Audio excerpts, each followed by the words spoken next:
안녕하십니까. 2020년 천안 비영리 컨퍼런스 첫 번째 강연의 사회를 맡은 천안시 누리별 장애인 종합복지관의 이재민입니다.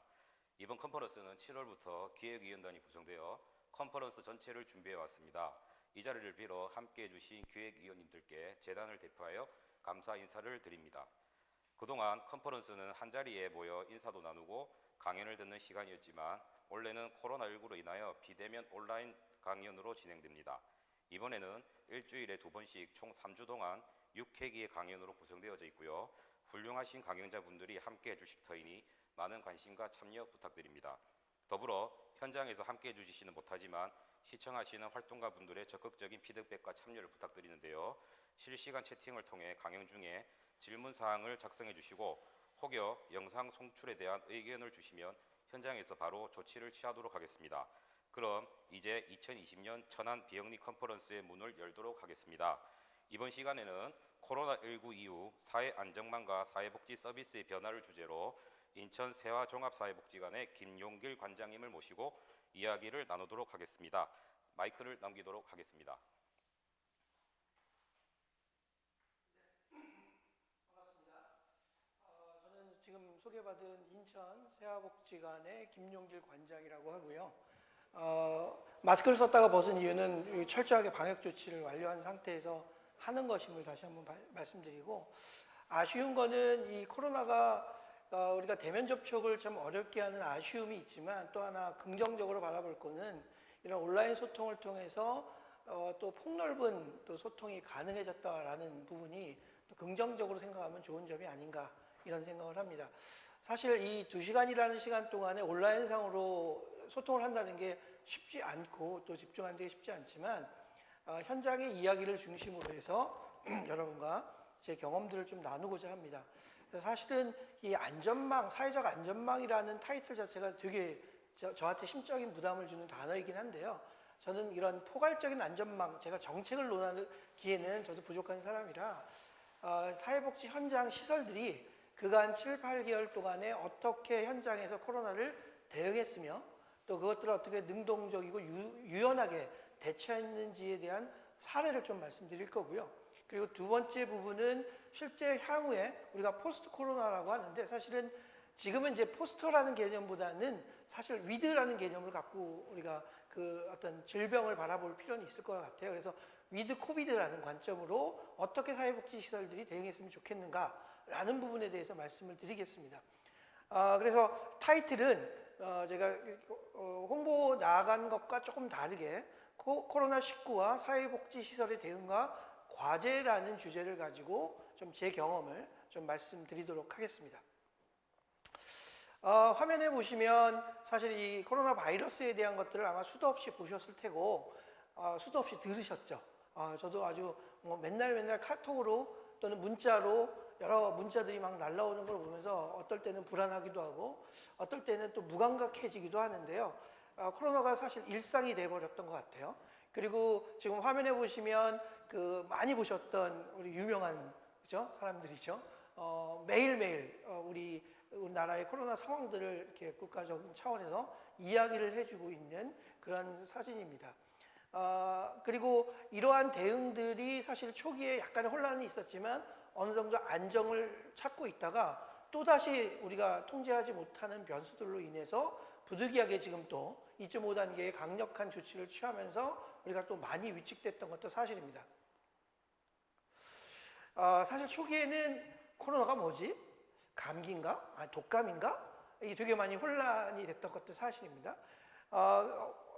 어떤 영상을 보니까 코로나에 대한 그 독감과 비교해서 이렇게 설명했던 자료가 있는데요. 뭐 영상은 제가 지금 뭐 보여드리진 않겠지만 시간 관계상 이렇게 비교를 했던 것 같아요. 코로나 의심 증상, 뭐 여기 보시면 뭐 다 아시는 것처럼 워낙 우리가 귀가 닳도록 들은 얘기죠. 38도의 고열이 나면 집에 머물러라. 그 다음에 그 보건소나 병원에 가서 진단검사를 받아라. 뭐 이런 얘기를 많이 들었죠. 그러니까 고열에 대한 것. 그 다음에 호흡곤란. 약간의 이것 때문에 사실 폐질환이나 감기로 오인되어 있는 부분도 있었던 것 같고요. 인후통 증세가 심했을 경우 의심을 강력해야 된다라는 얘기를 많이 들었을 겁니다. 그리고 최근에 지금 그 독감 바이러스 관련돼서 예방 접종에 대한 것들을 국가적 차원에서 많이 홍보를 하고 있죠. 아마 가을 이후로 대혼란이 일어날 것이다라는 사실 전문가의 예측도 있기 때문에 미리미리 예방하는 것도 상당히 중요한 시점이 됐다라고 생각을 합니다. 그래서 이런 명확한 구분에 대한 이해도 우리가 좀 필요할 것 같아서 제가 좀 설명을 드리는 거고요. 자, 이거는 인천시 현황입니다. 천안시도 그럴 거고 아마 전국의 모든 지자체에서 코로나에 대한 현황 보고들을 아마 실시간으로 또는 매일매일 보고한 자료들을 아마 보셨을 거고요. 그리고 이러한 아까도 말씀드린 것처럼 체계적 방역 조치와 알림, 그다음에 공지, 국민에 대한 대홍보 이런 것들이 우리가 코로나를 어느 나라보다 잘 대응하는데 아주 중요한 어떤 방패막이 했다라고 저는 개인적으로 생각합니다. 코로나 바이러스 검증 관련된 영상이 하나 있는데요. 이거 매번 그 정부에서 보도한 내용인데요. 과거 영상이긴 하지만 짧게 한번 살펴보도록 하겠습니다.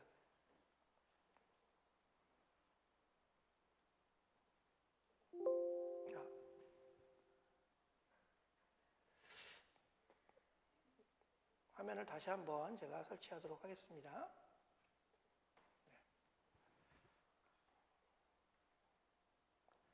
네. 사실 이렇게 되면 방송사고인데 뭐 이해해 주실 거라고 생각하면서요. 자, 한번 영상을 한번 보도록 하겠습니다. 코로나 바이러스 19 국내 발생 현황을 말씀드리겠습니다. 7월 3일 현재 지역사회에서 52명, 소리가 잘 들리시나요? 안 들리시면 댓글로 11명의 남겨주시면 신규 되겠습니다. 확진자가 발생하여 총 누적 확진자 수는 12,967명입니다. 제가 보기에는 그 음향, 영상 부분이라고 생각합니다. 총 90.7%가 격리 해제되어 현재는 926명이 격리 중에 있습니다. 네, 이런 영상을 아마 매일매일 보실 거라고 생각하고요. 이런 정부의 대응들이 우리가 조금 더 경각심을 갖고 대응하는데 많은 도움이 됐다는 것도 사실이라고 생각합니다. 네, 잠깐 넘어가고요. 그리고 또 이런 정부의 대응뿐만 아니라 여러 가지 사회적 운동들이 같이 일어났죠. 집에 머무르는 거라든지 사회적 거리를 둔다거나 또는 그렇지만 정서적 거리는 좁히는 그런 다양한 죄송합니다. 운동들이 함께 일어났던 것 같고요. 또 하나는 의료진들의 헌신들, 노력들이 있었기 때문에 또한 가능했다라고 생각을 합니다. 누군가 희생을 한 것들이 사실 우리가 이런 위기를 극복하는데 도움이 됐던 건 사실이고요. 또한 매스컴에 안타깝게도 많이 보도되지는 않지만 사회복지 실천 현장에서 지금도 여전히 위험을 무릅쓰고 헌신적으로 사회복지 실천하고 있는 사회복지 종사자들의 헌신과 노력이 있었기 때문에 저는 우리나라 방역 체계가 유지될 수 있었다라고 강력하게 말씀드리고 싶고요. 그런 부분들을 우리가 조금 더 홍보하고 알리는 차원에서 제가 지금 오늘 토론회도 참여한 이유도 그런 이유도 있습니다. 그래서 저희 인천 지역의 어떤 또 저희 복지관의 어떤 사례이기도 하지만 우리나라 전국에 있는 사회복지 현장의 모습이기도 하다라는 것들을 좀 말씀드리고 싶어서 부연적으로 설명을 드리겠습니다. 자, 이런 얘기 혹시 들어보셨나요? 저는 이런 얘기를 들었던 것 같아요. 어느 어르신의 말씀이에요. 저희 세화복지관은 영구임대 아파트에 있는 작은 복지관입니다. 27년대 복지관인데 그러니까 어르신 세대가 많죠.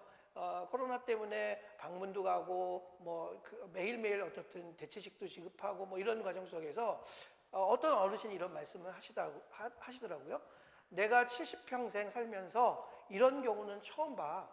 아니 아무리 전염병이라고 해도 이렇게 장기간 동안 아무것도 하지 못하게 하는 전염병은 없었거든.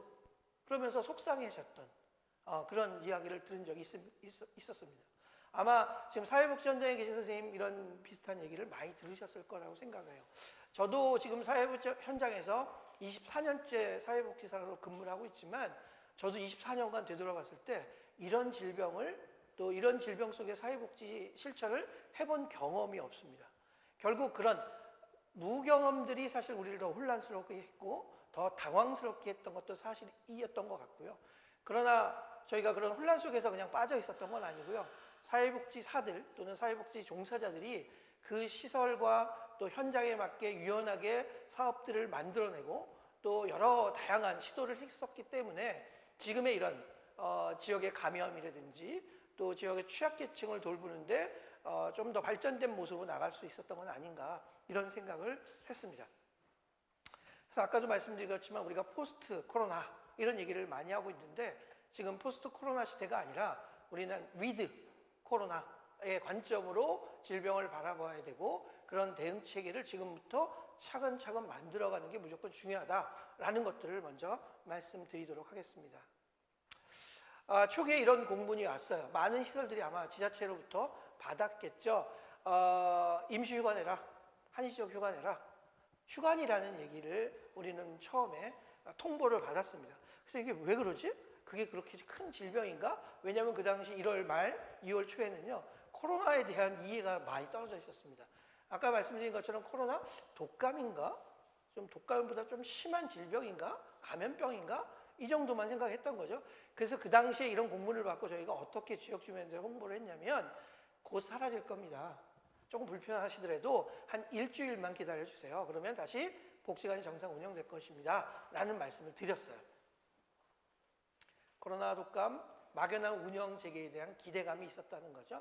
그러나 다 아시는 것처럼 여러 가지 지역적 또는 여러 단체에 우리가 통제할 수 없는 일들로 인해서 감염병은 확산이 됐고요. 전국적으로 이런 것들이 큰 이슈가 되고 더 어려움에 직면하는 어떤 시기가 있었죠. 지금도 물론 그런 통제되지 못한 변수들 때문에 어려움을 겪고 있는 것도 사실이고요.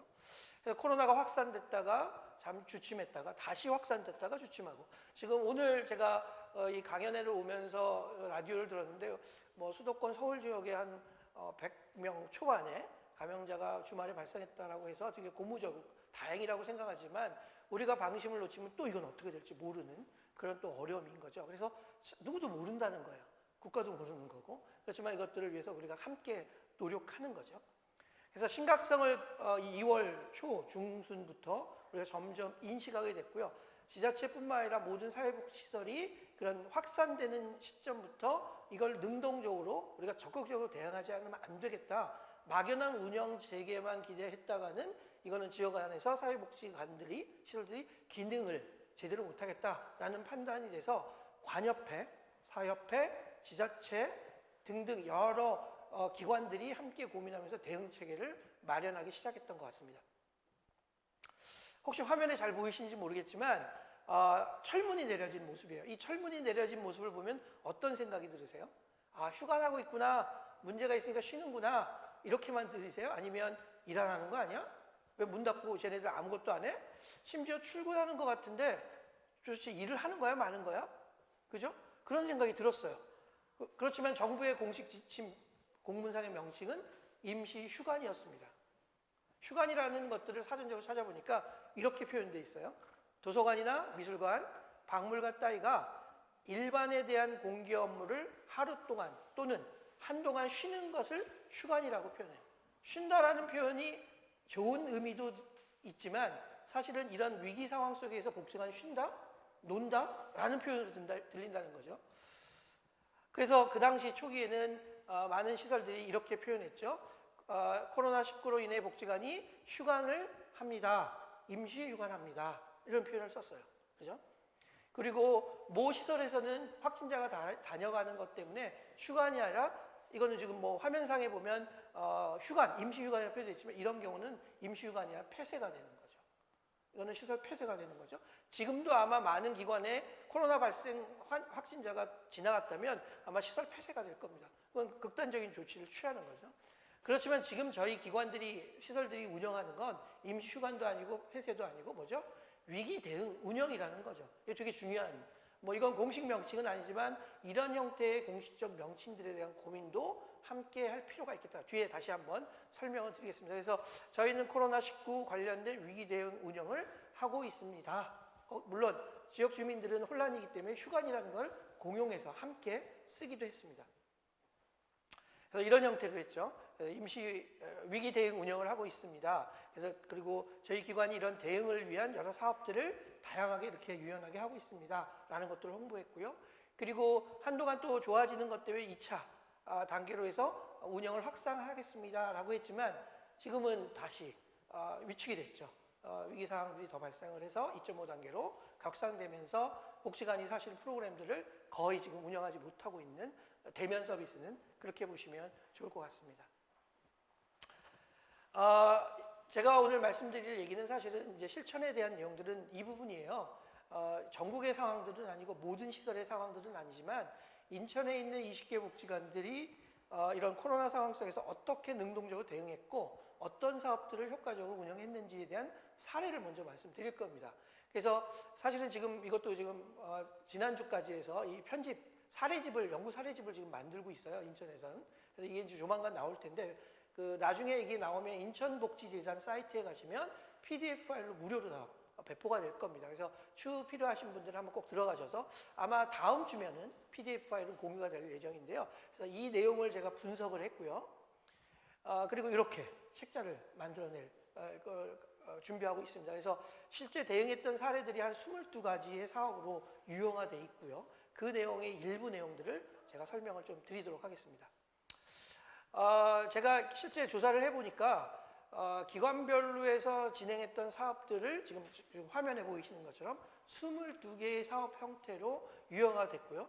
그래서 이것들을 총 기관, 20개 기관이 했던 사업들을 다 더했더니 379개의 코로나 대응 사업들을 진행하고 있었습니다. 그리고 20개 기관으로 나눴더니 한 기관당 약 18개에서 19개의 코로나 대응 사업을 진행하고 있었죠. 물론 기관에 따라 편차는 있지만 이게 절대적인 그런 건 아니지만 이렇게 통계로 그냥 주소해봤더니 그렇다는 겁니다. 그리고 주요 많이 했던 사업이 뭐냐 했더니 지금 보니까 제일 많이 나왔던 게 코로나 대응 후원금품을 확보하고 지급하는 것들이 우선적으로 많았고요. 여가문화 정서활동 지원 활동, 그 다음에 캠페인, 그리고 급식 지원 이런 것들이 월등히 많았다는 겁니다. 이거는 좀 더 구체적으로 제가 설명을 드리겠습니다. 자, 첫 번째가 많은 저희 인천에 있는 모든 복지관, 딴 데도 그렇겠지만 복지관들은 매일매일 안부 전화를 했습니다. 평균 50가정 매일 집에 전화를 걸어서 코로나 관련된 사항들이 어떤지, 어려움은 없는지, 저희가 도와야 될 것은 없는지들을 확인하고 또 정서적으로 지지하고 격려하는 일들을 지속적으로 했다는 거죠. 아주 중요한 요인이라고 생각을 하고요. 물론 코로나 발생 이전에도 사실 이런 사업들을 했지만 이렇게 집중적으로 매일 50가정씩 또 20개의 기관들이 공통적으로 한 거는 아마 코로나 상황 속에서 복지관이 능동적으로 대응했던 그런 좋은 사례가 아닌가 이런 생각이 들었고요. 두 번째는 코로나 극복 산책입니다. 이건 사실은 기존에 없었던 사업이죠. 코로나와 함께 더불어 생긴 건데요. 이것도 일정 기간 흐른 뒤에 전화만으로 해결이 안 되는 어르신들이 생겼어요. 너무 답답해, 힘들어, 집에 있는 게 너무 미칠 것 같아 라고 하는 어르신들을 사회복지사들이 간식을 싸들고 그 가정에 방문해서 어르신들을 모시고 동네 주변을 산책하면서 간식도 나누고 이야기를 나눴던 그런 프로그램이었고요. 되게 만족도가 높았어요. 물론 이런 사업들이 적은 인력으로 사회복지사들이 더 많이 뛰어야 되는 어려움은 있었지만 필요했기 때문에 했다는 거죠. 근데 사실은 저희가 이렇게 얘기 안 하면요. 복지관이 뭘 했어? 놀고 있는 거 아니야? 휴관? 쉬는 거 아니야? 이렇게 오해할 수밖에 없었다는 겁니다. 그래서 제가 이렇게 계속 큰 소리 높여 외치는 것도 현장에서는 보이지 않게 또는 보이게 노력을 했다는 것들을 알려드리기 위한 의미로 설명을 드리는 겁니다. 자, 세 번째는 건강체조교실입니다. 이건 아마 부분적으로 했었던 것도 있겠지만 이것도 코로나 이후로 생겼던 사업이라고 보시면 좋을 것 같고요. 그리고 이건 대집단으로 하기가 어렵기 때문에 소규모로 한 10분 정도로 이렇게 팀을 짜가지고 강당에서는 안 했고요. 대부분 마을 공터나 놀이공원, 아이들 놀이터 이런 마을의 공통 공간에서 강사를 모시고 정기적으로 체조 교실을 한 겁니다. 이것도 호응이 무척 좋았습니다. 왜냐하면 긴 시간 동안 집안에 혼자 gat혀 있다시피 했기 때문에 밖에서 공기를 쐬고 그리고 사람은 사회적 동물이잖아요. 나와서 한마디라도 너 어떻게 살았어? 라고 지냈어? 라고 이야기하는 것만으로도 어르신들에게는 큰 힘이 됐다는 거죠. 그래서 이런 사업들도 주 2회에서 3회 정도 클래스를 나눠서 진행했던 사업입니다. 이거는 화면에 잘 안 보이실 텐데요. 훌륭한 모델들이 만든 포스터입니다. 훌륭한 모델은 저희 직원이고요. 출연료를 받지 않고 무상으로 출연해서 만든 포스터입니다. 그래서 이게 왜 이렇게 했냐? 혹자들은 그런 얘기를 하시더라고요. 야, 이거 말고 더 잘 만들어진 거, 그 무료로 나누는 데도 많은데 왜 이게 쓸데없이 비용 들여가면서 이런 일을 해? 이런 얘기를 하는데요. 저희는 좀 생각이 달랐어요. 왜냐하면 이거는 저희가 필요하신 어르신들 집에 다 하나씩 붙여드렸습니다. 그리고 평상시에도 익숙한 사람들이 얼굴들이 포스터에 항상 나오니까 훌륭한 모델이 뭐 멋있는 모델이 나오는 것보다 어르신들에게는 더 의미가 있었다는 거죠. 그래서 내가 잘 아는 복지사들이 그 사진으로 나와서 이런 것들을 설명해 주는 포스터가 더 친근감이 들었다는 거죠. 그래서 그런 의미에서 저희가 만들었고요. 최근에는 2탄을 제작 중에 있습니다. 2탄 지압봉을 활용해서 하는 체조교실 뭐 이런 식으로 해서 방구석 체조교실이라는 2탄 포스터를 지금 만들고 있습니다. 그래서 이런 활동들도 지속적으로 했다라는 것들을 설명드리겠습니다. 자, 네 번째는요. 이거 되게 중요하고요. 이건 되게 다양하게 이루어졌던 사업인데요. 여가문화 정서활동 지원입니다. 이것도 사실은 심리적으로 많이 위축되어 있는 또 밖으로 나올 수 없는 가정들에게 직접적으로 지원했던 사업이고 이건 어르신들뿐만 아니라 아동들을 위한 사업으로도 많이 활성화됐던 사업입니다. 그래서 여기에 보시면 무료함, 고독감, 우울함 왜냐하면 이거는 공통적 사실은 지금 사회적 거리두기 속에서 일어난 어려움들이었죠. 그것들을 해소하기 위해서 대파 키트 어르신들은 이거 너무 좋아하셨습니다. 콩나물 키트 너무 좋아하셨고요.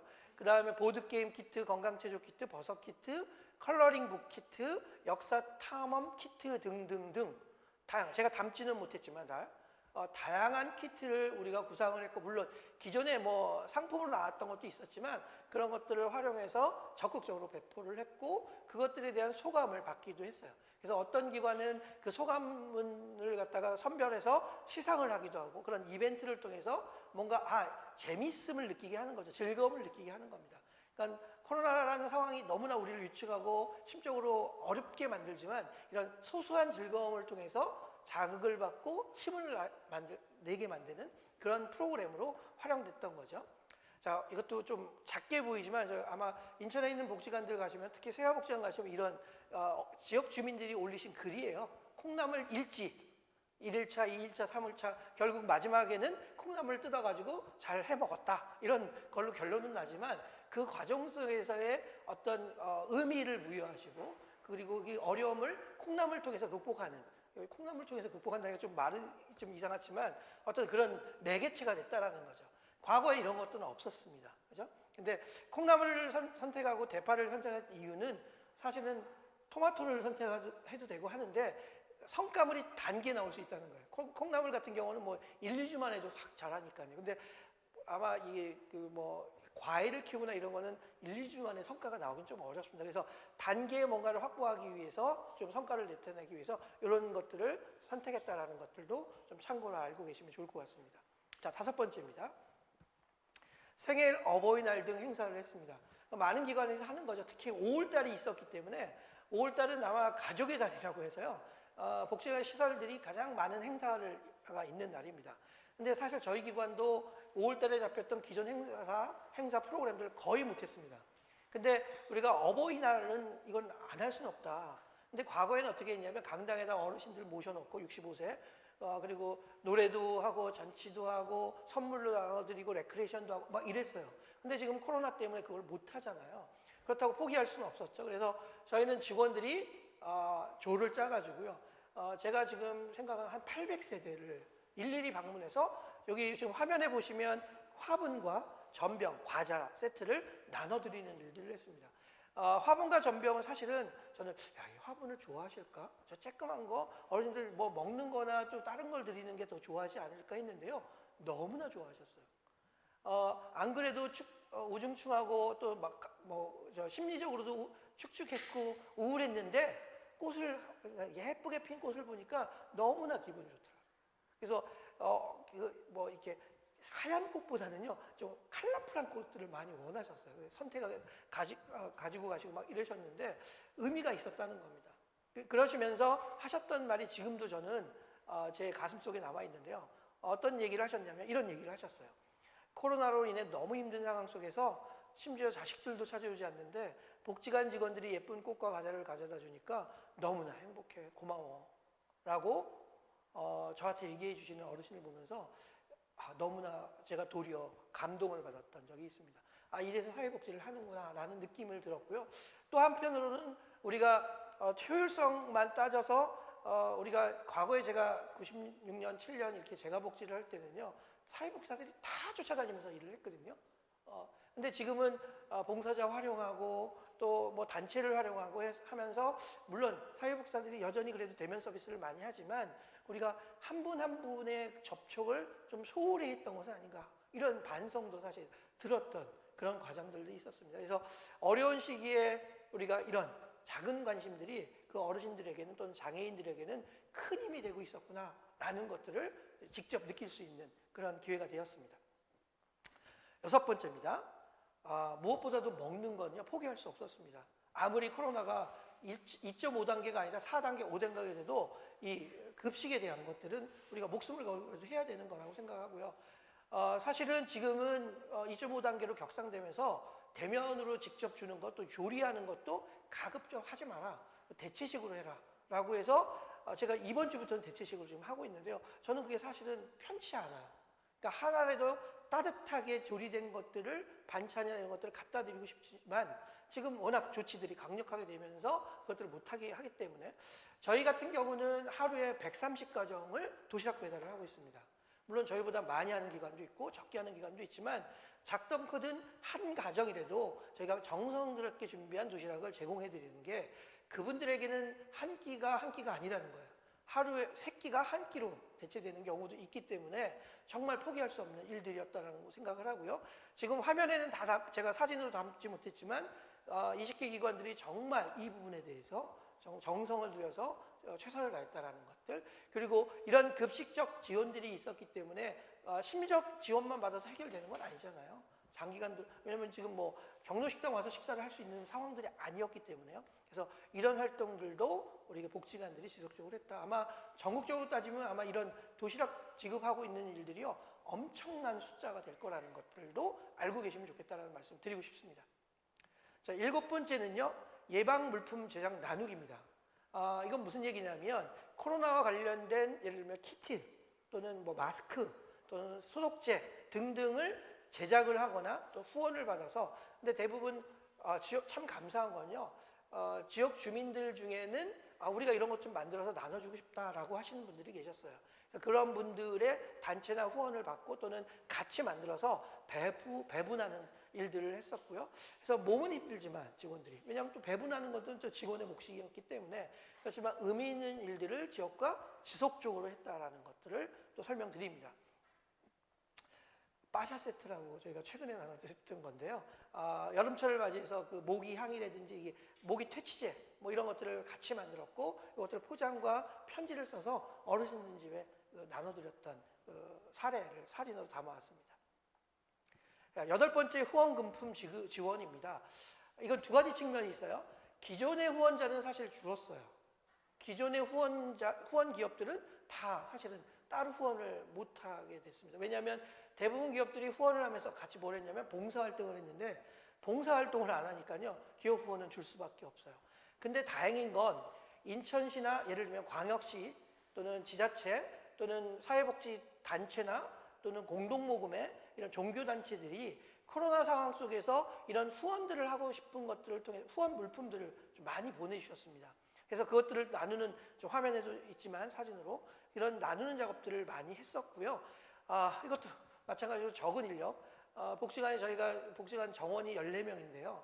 그 14명의 인력을 가지고 물론 도와주시는 뭐 파견 인력도 있긴 했었지만 그 매번 이런 것들을 나누는 일들은 사실 직원들의 몫이었다는 겁니다. 그렇지만 힘들었지만 감사한 거였죠. 그런 도움이 있었기 때문에 복지관이 잘 운영할 수 있었던 그런 사례이기도 합니다. 뭐 이런 사례 있고요. 그 다음에 9번째는 이거는 아마 코로나 이후에 상황 속에서 복지기관들이 아주 활성하게 많이 했던 사업 중에 하나가 운동성 있는, 우리가 캠페인이라고 하죠. 뭐 운동과 캠페인에 뭐 비슷한 점 중에 다른 부분도 있긴 하지만 어떤 운동적 사업들을 많이 했다는 겁니다. 그러니까 대표적인 게 사회적 거리두기, 정서적 거리 좁히기, 그리고 저희는 지역 상가 살리기 운동도 했습니다. 그래서 가능하면 대형마트가 또 싫어하겠죠, 이렇게 얘기하면. 그렇지만 뭐 지역 상가를 살려야 되니까 그런 운동도 했고요. 그리고 이왕이면 온라인 주문하지 말고요, 번거로워도 앞에 복지관 앞에 있는 마트에 가서 물건을 사라. 상가를 살려야 되니까. 안타까운 건 저희가 단골로 갔던 또 후원도 해주셨던 사장님이요. 이 코로나 때문에 문을 닫았던 지역의 사례도 있습니다. 너무 안타까웠어요. 후원을 해줬기 때문에 안타까운 게 아니라 그런 소상공인들이 문을 닫았다는 게 지역과 함께하는 데 있어서 큰 자원들이 사라지는 거니까. 그죠? 아마 그런 사례들은 더 많을 겁니다. 그래서 함께 살아야 된다라는 차원에서 이런 운동도 했고요. 그다음에 헌혈 동참 운동, 인사하기 운동, 환경 운동, 코로나 확산 예방 운동 등등 이거 말고도 다양한 운동성 있는 사업들을 복지관들이 많이 시행을 했던 겁니다. 그래서 이런 내용들도 참고로 보시면 좋을 것 같고요. 이 운동이라는 사업은요, 특정 계층을 대상으로 하는 사업이 아닙니다. 보편 다수의 주민들이 함께 할 수 있는 운동, 사업이었던 거죠. 그래서 복지관 하면 일반적으로 복지시설 하면 열악하고 취약하고 도움이 필요한 사람만 이용하는 기관, 시설 이렇게 착각할 수 있지만 복지관들은 지역의 어떤 허브, 거점으로서 지역 주민과 더불어 함께 할 수 있는 그리고 함께 지역의 문제를 해결하는 차원에서 이런 운동성 있는 사업들을 많이 수행했다라는 것들도 알아주시면 좋겠습니다. 이런 것들이 있었습니다. 10번째입니다. 마을 청소하기입니다. 한동안 잊고 있었어요. 그러니까 복지관 방역하려, 복지관 깔끔하게 청소해야 되고 이런 것들이 우선 과제였기 때문에 근데 어느 시점에 보다 보니까 마을이 지저분하기 시작하는 거예요. 그러니까 과거에는 누군가 예를 들면 통장이든 부녀회장님이든 단체들이 나와서 청소도 하고 했는데요. 어느 순간 그것들이 보이지 않더라고요. 물론 코로나 이유 때문이었겠죠. 왜냐하면 모이는 것 자체가 못했으니까. 그래서 이건 아닌 것 같다. 그래서 조금 이 코로나가 주춤한 시기가 있었을 때 마을 청소하는 일을 해보자. 그래서 제안을 드렸고 저희는 자체적인 그런 주민 모임이 있었긴 했지만 저희 말고 다른 기관들도 그래서 제안을 드렸고 함께 동참한 주민과 함께 마을 주변을 청소하는 일들을 같이 했다라는 겁니다. 되게 중요한 의미라고 생각을 하고요. 그래서 필요하다면 이렇게 주민과 함께 마을을 가꾸고 마을을 깨끗하게 한다는 건 주인의식을 갖게 되는 거거든요. 그래서 이런 일들도 함께 하면서 근본적인 변화를 시작했다는 거고요. 결국 뒤에 얘기하겠지만 이거는 소셜 캐피탈이라고 하는 사회적 자본을 키우는 아주 중요한 요인이 된다고 저는 생각합니다. 그래서 그런 관점으로 같이 바라봐 주시면 좋겠습니다. 11번째는 지역아동 긴급 돌봄입니다. 그러니까 이거는 모든 기관을 한 건 아니지만 그 돌봄 교실이 있는 복지관들은 단 한 명의 아동이 오더라도 그 관련된 교사들이 출근해서 아이들을 케어하는 일들을 진행을 했고요. 사실 더 힘들었습니다. 왜냐하면 학교를 안 가니까요. 아이들 하루 종일 있는 거예요. 방학처럼. 그러니까 교사들은 한 명 아이 때문에 출근해서 그 아이를 케어하는 일에 집중해야 되는 그런 어려움이 사실 존재했지만 필요했기 때문에 왜 대부분 이런 아이들은 보호자의 부모의 케어를 받을 수 없는 상황들이 많았기 때문에 그 아이들을 지원하기 위한 돌봄 사업들을 저희 지속적으로 운영했다. 저희 같은 경우는 10시에 시작해서 저녁 7시까지 돌봄 교실을 진행을 하였습니다. 12번째, 정기적인 방역 활동입니다. 이거는 대표적인 코로나 관련된 사업이라 볼 수 있겠죠. 여기 화면에 보시면 복지시설에 대한 방역 작업 철저하게 했고요. 지금도 매일매일 아침마다 방역 작업합니다. 그리고 여기 좀 중간에 보시면 모 복지관 같은 경우는 어떤 복지관 같은 경우는 당사자 어르신 집에 찾아가서 어르신 방역도 같이 해드리는 일들도 지속적으로 했다는 겁니다. 이게 아무것도 아닌 것 같지만요. 사실은 저는 모든 직원이 저는 고맙고 감사하고 또 미안한 마음도 있지만 특히 저희 관리기사님한테 이거 꼭 들으셔야 돼요. 관리기사님이 되게 고맙고 감사하고 미안한 마음이 더 많이 듭니다. 왜냐하면 그분은 아침에 일찍 나오셔서 이 방역 작업을 자기 어떻든 숙명으로 받아들이고 사실 되게 귀찮은 일이고 되게 힘든 일이거든요. 소독액이 다 묻어요 몸에. 그럼에도 불구하고 그걸 해내고 계시고 그것들에 대한 책임을 다 하시기 때문에 예방이 철저히 되는 것은 아닌가 이런 생각을 했다라는 겁니다. 관리기사가 없는 시설 있죠. 그건 누가 하겠습니까? 종사자가 다 하는 거죠. 그렇죠? 그런 부분도 알고 계셔야 된다는 거고요. 강력하게 좀 주장하고 있는 바입니다. 자, 13번째입니다. 온라인 모금 이거 많이 할 겁니다. 많은 기관들이 많이 선택적으로 코로나 이전부터 했던 사업인데요. 아마 코로나 이후로 더 많이 활성화된 일들이 아닌가. 그리고 이 온라인 랜선이라고 하는 것들은 아마 다양한 방식으로 다양한 어떤 사업으로 연결돼서 확대될 것이다. 이건 자명한 거고요. 그래서 이 작업들을 저희는 계속 준비하고 있고 했었고 하고 있습니다. 할 거고요 또. 그래서 여기 보시면 다양한 온라인 모금 또 심지어 랜선 바자회 하고 저희도 지금 물론 성과는 크게 낮지는 않지만 이런 작업들을 하나씩 하나씩 하면서 그것들에 대한 노하우를 축적할 거고요. 그리고 그것들이 정기적으로 랜선 바자회가 진행이 되면 이게 그 지역에서 어떤 그 주민들이 자발적 참여하면서 이런 바자회를 같이 할 수 있는, 그래서 자기 것을 나눌 수 있고 또 그 필요한 것들을 구매할 수 있는 그 어떤 채널로 활용하는 것도 필요하지 않을까라고 해서 이런 시도들을 하고 있다는 것들을 설명드리겠습니다. 자, 14번째는 온라인 교육 지원 활동입니다. 이것도 사실은 기존에는 없었던 사업이죠. 근데 한 가지 중요한 건요, 하냐 안 하냐가 중요한 게 아니라 양질의 컨텐츠를 만들 수 있느냐 없느냐가 더 중요하다고 저는 생각합니다. 잘 보이지 않는 화면, 해상도가 떨어지는 화면, 음성 녹음이나 녹화의 수준이 속된 말로 저질인 화면은 당사자의 접근성을 막는 요인이 될 수 있을 것 같고요. 그래서 저는 강력하게 주장하는 건 시설들이 이런 사업들을 할 수밖에 없다라고 한다면 보조금이든 뭐 어떤 예산을 가지고 이런 장비를 적절하게 구입할 수 있는 어떤 지침이나 예산적 어떤 배려가 분명히 있어야 된다고 생각합니다. 그래서 저희는 기관에서 방송실을 세팅하려고 준비를 하고 있지만 이런 기자재나 이런 것들은 사실 고가이기 때문에 하기가 쉽지는 않아요. 그래서 이런 걸 지역 안에서 풀든 아니면 기관별로 할 수 있는 어떤 구조를 만들든 하는 것들을 마련하는 건 필요하다라는 것들을 설명드리고요. 그래서 지역 주민에게 제공됐던 여러 가지 무료 강좌들을 저희는 이렇게 온라인으로 실시간으로 하기도 하고 또 동영상 녹화해서 하기도 하는 사업들로 해서 운영하고 있다라는 말씀을 드리고 싶고요.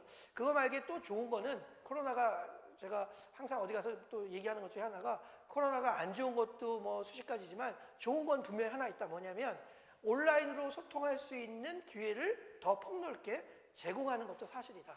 그러니까 저 같은 경우도 사실 줌을 쓰지를 못했거든요.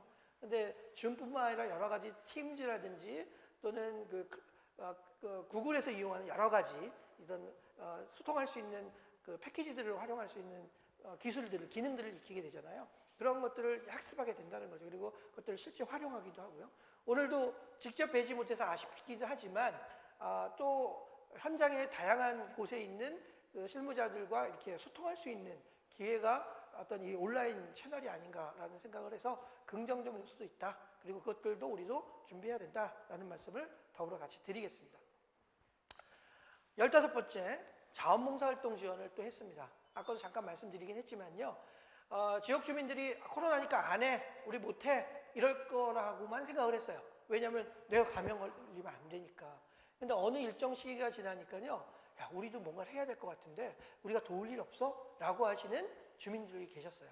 그리고 우리가 뭔가 할 수 있는 거리를 이런 것도 하고 싶으니까 복지관에서, 기관에서 좀 장을 열어줘 해서 지금 화면에 보시는 것처럼 요리봉사 하시는 분들, 또 키트, 마스크를 만들거나 소독제를 만들거나 이런 봉사활동을 하시고 그것들을 나눠주는 그런 주민 봉사활동들을 지속적으로 했었습니다.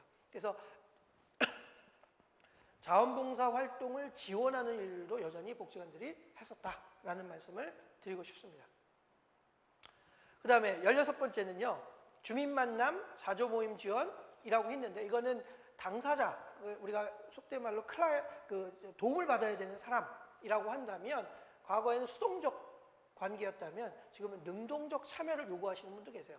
그래서 여기 타이틀에 보시면 독고남성 지원 모임,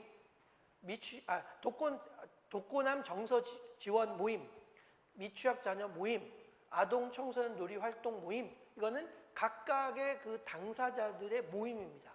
독고남들이 모여서 수납하는 거 배우고 요리하는 거 배우고 이런 것들을 했다는 겁니다. 지금은 또 대면 프로그램이 하기 어렵기 때문에 랜선으로, 그러니까 온라인으로 소통하면서 교육하는 일들을 지속적으로 하고 있고요. 그래서 당사자의 주체적인 모임들을 지원하는 것도 역시 여전히 계속하고 있다라는 말씀을 드리겠습니다. 17번째인데요. 이거는 가장 중요하다고 저는 생각합니다. 사례관리입니다. 사례관리. 많은 사회복지 전문 시설들에서, 기관들에서 아마 사례관리를 진행할 텐데요. 이거는 이후에도요. 강화될 수밖에 없는 가장 중요한 실천 방법이라고 생각을 해요.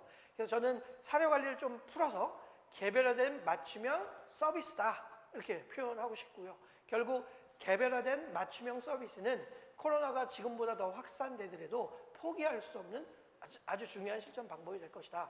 그러려면 개별화된 맞춤형 서비스를 제공하려면요, 결국 그 개별화라는 건 예를 들면 단편적으로 1대1이라고 친다면 결국 1대1로 클라이언트를 만날 수 있는 전문가의 수가 지금보다 확충돼야 된다는 겁니다. 그죠?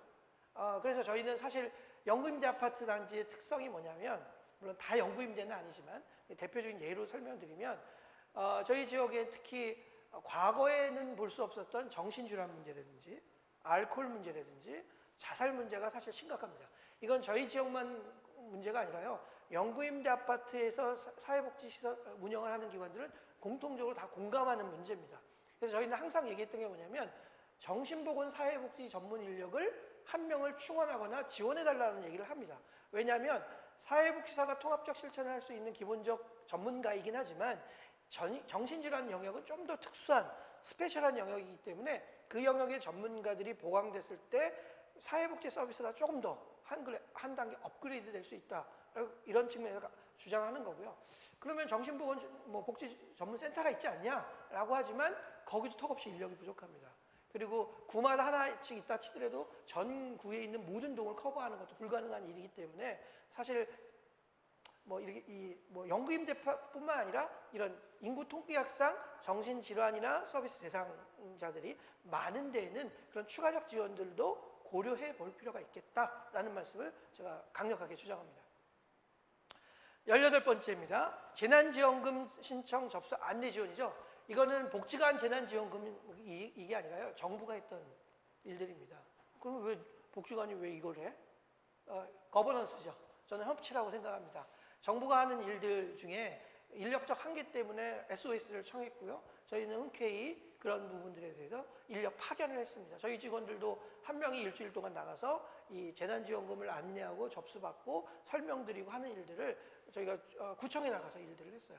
저희뿐만 아니라 저는 이제 연수구라는 곳에 있는데 연수구 4개 복지관의 직원들이 이렇게 파견 나가서 이런 재난지원금을 신청받고 안내하고 지급하는 일을 같이 도왔다라는 거죠. 그래서 이거는 민관이 함께 대표적으로 했던, 이거 말고도 더 있었겠지만 대표적으로 했었던 일들이다라는 측면에서 제가 설명을 드리는 겁니다.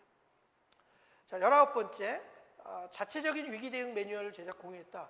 지금 이 얘기를 하면 지금 지자체에서 어떤 정부에서 매뉴얼 자세히 잘 나와 있어 라고 하시는 분도 계실 텐데요. 제가 이거를 말씀드리는 시점은요, 올해 3월, 4월 시점을 얘기하는 겁니다. 사실 3월, 4월에 정부의 세부적인 지적이 없었습니다.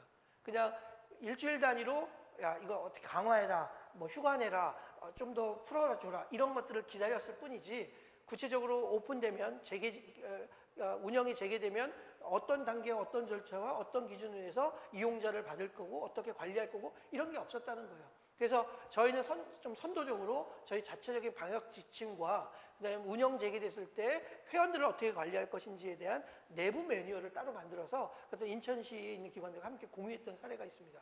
지금은 아마 지자체별로 이런 매뉴얼이 잘 나오긴 했지만 그 당시 없었기 때문에 선도적으로 이런 일들을 보급하는 일도 했었다라는 말씀을 드리는 겁니다. 자, 여기까지가 저희 인천에 있는 복지기관들이 20개 기관들이 함께 했던 일들을 제가 통계적으로 분석해서 말씀드린 겁니다. 물론 여기에 담지 못했던 실제 많은 기관들이 했던 것들이 더 많을 거라고 저는 생각합니다. 천안시에도 복지관들이 좀 있는데요. 기관들이 아마 제가 말하지 않은 다양한 사업들을 분명히 수행했을 거고 그 성과가 분명히 있을 겁니다. 그래서 이게 전부는 아니지만 이런 노력들을 정말 전국적으로 모든 시설들에서 했다라는 것들이 좀 알아주는 게 중요한 건 아니지만 알 필요도 저는 있다라고 생각을 하고요. 국민들이 사회복지시설들이 문을 닫고 휴가 나는 거 노는 게 아니었다. 복지관 직원들은 분명히 다 출근을 했었고 이런 보이지 않게 또는 보이게 능동적인 유연성 있는 사업들을 적극적으로 수행했었다라는 것들을 알리기 위해서 다시 한번 말씀드리는 거고요. 영상이 하나 있는데 이거는 시간 관계상 제가 패스를 하는데 나중에 유튜브에 있는 영상입니다. 서울에 있는 모 복지관이 복지관의 하루의 코로나 일상으로 해서 짧게 편집했던 영상인데요. 아마 다 공감하시는 내용들입니다. 한번 보시고 이런 일들을 했었구나라는 것들을 같이 공감해 주시면 좋을 것 같습니다. 자, 실제 대응했던 것들을 제가 정리를 좀 하겠습니다. 19개 정도의 사업들을 간략하게 어떻든 정리해서 말씀드렸는데요. 그것들의 특성들을 제가 좀 분석을 해봤어요. 그랬더니 그 대응했던 그 프로그램들의 사업들의 그 특성이 다음과 같은 게 있었다는 거예요. 첫째, 개별화된 맞춤형 비대면 서비스가 활용됐다. 물론 기존에도 있었지만 우리가 왜 제가 이 얘기를 하냐면 대부분 비대면, 그죠? 대면은 안 돼. 코로나 때문에 확산 위험이 있어. 그러니까 비대면 이런 얘기를 했잖아요. 근데 대면 서비스는 안 돼 했기 때문에 비대면을 할 수밖에 없었지만 결국 사례 관리라는 건 비대면도 있지만 대면 서비스를 빼놓고는 할 수 없는 거기 때문에 여기의 핵심은 개별화된 맞춤형이라는 거예요. 그것들이 강화될 수밖에 없고 앞으로도 그것들은 더 요구될 것이다 라는 겁니다. 그래서 이런 부분에 대한 준비가 필요하고요. 두 번째는 재가복지, 이게 옛날 얘기죠. 지금 요즘에 재가복지 서비스라는 얘기 잘 안 쓰잖아요. 근데 제가 뭐 97년도, 8년도 이때 재가복지 봉사센터에서 일할 때는요, 이 재가복지 서비스가 대표적인 사례관리 유형의 한 형태였죠. 그래서 있을 때 집 가짜잖아요. 집에 찾아가 서비스를 제공하는 일들이었는데요. 어차피 이 코로나 이후에 재가복지 서비스는 확대될 수밖에 없다라는 거죠. 왜? 어르신들이 취약계층들이 찾아오는 것들은 한계가 있기 때문에 결국 사회복지 전문가가 찾아가는 일들이 더 많아질 것 같다라는 것들을 의미를 둔 거고요. 세 번째는 온라인 등 유무선 통신망을 활용한 서비스 강화가 될 것이다. 근데 이건 중요한 건 아까 얘기한 것처럼 양질입니다. 양질의 컨텐츠와 양질의 어떤 서비스를 제공하려면 기자재의 확충과 기자재의 보강이 분명히 필요하다라는 겁니다. 대표적인 게 예를 들면 아마 인터넷 전화 많이 쓰실 거예요. 인터넷 전화의 통화질이 좋은가, 그 다음에 랜 속도나 통신망 속도가 적정히 유지되고 있는가, 이런 거 중요하고요. 카메라, 녹화, 음향 이런 기자재들이 잘 확보되고 있는가, 이거에 따라서 서비스의 질은 아마 만족도는 달라질 수 있기 때문에 그런 부분에 대한 표준화 작업도 좀 필요하지 않을까 이런 생각이 있습니다. 이건 나중에 대안으로, 과제로 또 설명을 드리겠습니다. 방역 서비스는 앞으로도 계속 강화될 거고요. 강화돼 왔었고요. 다섯 번째는 후원금과 후원품의 확대에 따른 업무량이 증가될 수밖에 없었다. 이게 이제 결론적으로 말씀드리는 겁니다. 대응했던 거에 대한. 그다음 여섯 번째는 직원들의 가정 방문 및 대면 서비스는 역으로 강조된 부분이 있었다. 그러니까 비대면 서비스라고 얘기했지만 결국 대면 서비스, 개별화된 맞춤형 대면 서비스는 역으로 증가하게 됐다라는 거고요. 일곱 번째, 기관 대 기관의 연대 네트워크이죠. 아까 뭐 사회적 자본이라는 관점 잠깐 설명드렸지만 이런 연대성이 강화될 수밖에 없는 상황이었다라는 겁니다. 저희가 아까 운동성 있는 운동 캠페인 활동했다 했는데 개별 기관이 혼자 한 것도 있지만 대부분 저희는 인천사회복지 관협회 차원에서 이런 캠페인들을 같이 시행을 했습니다. 그래서 20개의 기관들이 연대해서 함께 캠페인들을 했던 것들 많았기 때문에 이런 연계한 네트워크 사업들이 활성화됐다라는 거 말씀드리겠습니다. 그다음 여덟 번째는 창의적이고 대중적인 운동성 있는 사업을 강화했다. 이거는 어떻든 유연하게 기존의 사업계획서에 없는 사업들을 수행했다라는 것들을 말씀드리고 결국 이런 유연성에 대한 인정, 그러니까 보조금을 하니까 이렇게 지침대로 해라고 하면 이게 능동적으로 대응하기 상당히 어렵거든요. 그래서 사실은 이런 재난 상황에서는 그러니까 능동적으로 대처할 수 있는 유연적인 권한을 내려주는 것도 물론 큰 틀 안에서는 있어야겠지만 필요하다라는 것들이 이 실제 대응했던 사례를 분석했을 때의 예시다라고 말씀을 드리겠습니다. 계속해서 제가 뭐 1시간 가까이 떠들어서 사실은 뒤에 앉아서 듣는 거는 힘드실 것 같아요. 그래서 제가 드렸던 지금 이 실제 진행했던 사례들을 보시고 댓글로 잠깐 한 5분 정도 쉴까요? 네, 5분 정도 쉬면서 댓글로 우리도 이런 경험을 했었다라는 것들을 함께 공유해 주시면 서로에게 도움되지 않을까라는 생각에서 말씀을 드리고요. 잠깐 5분 정도 쉬었다가 다시 말씀드리도록 하겠습니다.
네, 계속해서 좀 말씀드리겠습니다. 지금 제가 잠시 쉬면서 채팅창에 올라온 글들을 몇 개 봤는데요.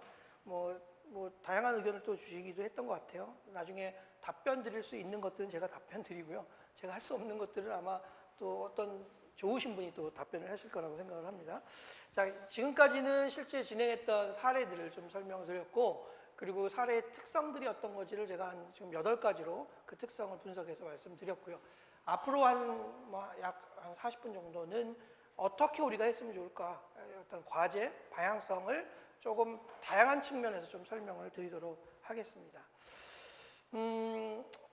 아쉽게도 이렇게 열심히 우리가 다양한 대응들을 했음에도 불구하고 사회적 반응들이 어땠나, 이게 되돌아봤더니 이런 반응들이 있었던 것 같아요. 야, 복지관 너네 뭐 했니? 휴관? 복지관의 직원들은 출근 다 하고 왜 사업은 하지 않니? 노는 거야? 심지어 그렇게 비난하거나 오해하시는 분들도 사실 있었습니다. 없었지 않았어요. 진짜 있었어요. 그리고 심지어는 그것들을 민원을 넣은 사례도 제가 들은 적이 있어요. 복지관 출근에 일을 안 하고 휴관이라고 문 닫아놓고 사무실에 앉아가지고 딴짓거리 한다. 모르겠어요. 정말 그랬는지 모르겠지만 그런 민원을 제가 들은 적도 있어요. 저희 기관 사례는 아닙니다. 또 착각하지 마시고요. 오해하지 마시고요. 언제까지 휴관할 건데, 근데 사실은 저희가 정할 수 있는 일들은 아니었죠. 어떤 의미에서는 매주 정부에서 정해지는 방침에 따라서 저희는 운영할 수밖에 없는 그런 기관이었기 때문에, 직원들을 출근하니까 그냥 복지관 나가면 안 되니? 왜 우린 못 오게 해? 심지어 어떤 복지관은 정말 철문, 셔터를 내린 복지관도 있었습니다. 운영을, 그건 기관장이든 법인의 어떤 판단에서 했겠지만, 아예 진짜 문을 우리가 휴관이 아니라 폐쇄를 한 기관도 있어요. 자체적 판단에. 저는 그거는 그 나름대로 이유가 있을 거라고 생각을 해요. 쉬기 위해서, 놀기 위해서 절대 그렇지 않습니다. 휴관한 상태에서 직원들 나오고 일을 못 한다면 그만큼 답답하고 불안한 건 종사자들이 더 답답하고 불안해요. 그죠? 아마 동일하게 느끼실 거예요. 물론 이런 말들만 있었던 건 아니에요. 더 많은 말들이 있었어요. 물론 고생한다, 복지관이 있어서 다행이다, 함께 힘내자 등등의 긍정적 메시지도 많이 주셨어요. 사실 그런 메시지 때문에 저희가 힘들었지만 버티고 이런 사업들을 유연하게 할 수 있었던 에너지, 원동력이 되지 않았을까, 이런 생각은 들었습니다. 이런 대응들을 했죠. 지금도 제가 9월달 이후도 잡혀있는 여러 가지 토론회 세미나들을 보니까 학회들도 많고요. 이런 주제를 가지고 많은 강연회, 토론회들이 진행되고 있더라고요. 그리고 수많은 최근에 제가 했던 또 인천에서 했던 토론회 했었고요. 이것도 참고로 유튜브에 있습니다. 한번 꼭 보세요, 같이. 그리고 복지관마다 이런 대응 프로그램들을 사실 진행하려고 막 또 준비를 했었던 것도 사실입니다. 근데 지금 아까도 말씀드린 것처럼 지금 아주 심각한 또 2.5단계의 위험 수준이 올라갔죠. 상향됐죠. 그러면서 또 안 할 수는 없고, 그래서 지금 제가 9월달 저희 기관 월중 행사표예요. 지금 보시면 잘 안 보이시겠지만 그 빼곡하게 들어있는 사업명 뒤에 뭐가 돼 있냐면 온라인이에요. 다 온라인으로 진행할 수밖에 없는 상황인 거죠. 저희가 하고 싶어도 그 지침이 어떻게 돼 있냐면, 방역 지침을 미준수해서 생기는 거에 대해서는 복지관의 책임을 묻게 행정 조치를 하겠다, 이렇게 지침이 내려왔어요. 저희만 그렇게 받았나요? 아마 동일하게 받았을 겁니다. 복지 시설들이 방역 지침을 미준수해서 발생하는 어떤 결과에 대해서는 행정 조치로 해서 책임을 묻겠다, 이렇게 내려왔어요. 무시무시하죠. 그래놓고 저희가 또 뭔가를 요구하면 그건 관장님이 좀 판단을 알아서 하셔야죠. 그걸 어떻게 일일이 말씀드립니까? 시설에서 알아서 판단하세요. 이런 얘기를 또 하죠. 꼭 인천이 그랬다는 건 아닙니다. 오해하지 마시고요. 그런 사실은 어떤 모호한 어떤 지침들이 시설을 더 혼란스럽게 했다라는 겁니다. 그죠? 저는 yes or no, 아니다, 된다, 해라, 이 명확한 지침들이 있었으면 좋겠다는 거예요. 그리고 그 책임은 같이 져야 되는 거죠. 누구 혼자의 책임이 아닌 거죠. 그런 얘기도 뒤에 좀 더 설명드리겠지만, 어쨌든 저희는 선택적으로 이렇게 할 수밖에 없었다. 그러나 저희 사회복지 서비스의 근본이 저는 이렇게 바뀔 거라고 생각하지 않습니다. 만약에 모든 게 비대면, 온라인, 그건 사회복지 서비스가 아니죠. 그냥 사회 서비스예요. 사회 서비스 일부, 또 학원 서비스, 또 상품화된 서비스일 뿐인 거죠. 사회복지 서비스의 근본은 컨택이에요. 대면이라고 저는 생각합니다. 그러면 근본의 대면 서비스를 어떻게 유지할 것이고, 그것들이 안 됐을 때 부분적으로 비대면 서비스를 어떻게 할 것인가에 대한 고민은 함께 할 필요가 있다는 겁니다. 근데 사회복지 서비스는 이제 다 비대면으로 갈 거야 라고 생각하는 건 위험한 생각이라는 거예요. 저는 뭐 함께 말씀드리면서 포스트 코로나 사회복지가 어떻게 변할 것인가, 사실은 포스트 코로나는 없을 거라고 저는 생각을 하고요. 위드 코로나가 있을 것이다. 그러니까 코비드라는 건 하나의 상징적 의미입니다. 여기서의 위드 코로나라는 건. 그러니까 지금 통계 화면에 보시면 주기적으로 질병들은 일어났습니다. 5년에서 10년 단위로 해서 이런 어떤 질병들, 감염병들이 우리나라에 지속적으로 일어나고 있고, 앞으로도 이 질병들은 있을 거라는 게 모든 학자들, 전문가들의 의견입니다. 그러면 그런 함께 가는 상황 속에서 어떻게 대응할 것인가에 대한 고민을 하는 게 맞지, 이제 없어질 거야. 예를 들면 IMF 이후에 우리가 IMF를 극복하는 시기가 있었잖아요. 사실은 IMF가 극복된 이후에 물론 또 IMF가 올 수는 있지만 운영을 못하면, 그렇지만 장기간 동안 우리나라가 잘 유지를 하고 있잖아요. 근데 코로나는 우리가 이 코로나19를 넘긴다고 해서 이제는 질병이 안 일어날 거야 이렇게 볼 수 없다라는 거야. 그죠? 그런 의미에서는 우리가 함께 대처하는 게 필요하다. 영상을 이건 보겠습니다. 그러니까 이게 아마 보신 분도 계실지 모르겠지만 유튜브에 게재된 영상이고요. 현재 이 코로나 상황 속에서 사회가 어떻게 변할 것인가에 대한 일반적 영상이긴 하지만 한번 생각해 볼 필요가 있을 것 같아서 2분 35초짜리 영상입니다. 짧은 영상이니까 함께 한번 보도록 하겠습니다. 초연결 사회에서 살고 있는 우리들. 회사에 가서 집안의 가전제품을 이용할 수 있고 해외에서 회사 업무를 실시간으로 처리할 수도 있죠. 통신 등 각종 기술의 발달은 편리한 생활을 가져다줬습니다. 그러나 늘 사람이나 기계와 연결되어 있다는 점에 피로감을 호소하는 사람들도 늘고 있습니다. 이렇다 보니 인간관계에 지친 현대인들이 사람과의 접촉이 없는 무인 서비스를 이용하려는 경향이 커지고 있는데요. 전화로 하는 것보다 약간 클릭만 몇 번 하면은 금방 되고 또 뭐 쿠폰 같은 거 줄 때도 있으니까 그런 거 이용하기가 더 쉬워가지고 어플을 이용하는 것 같아요. 최근 몇 년간 음식 배달 시장이 매우 커졌는데요.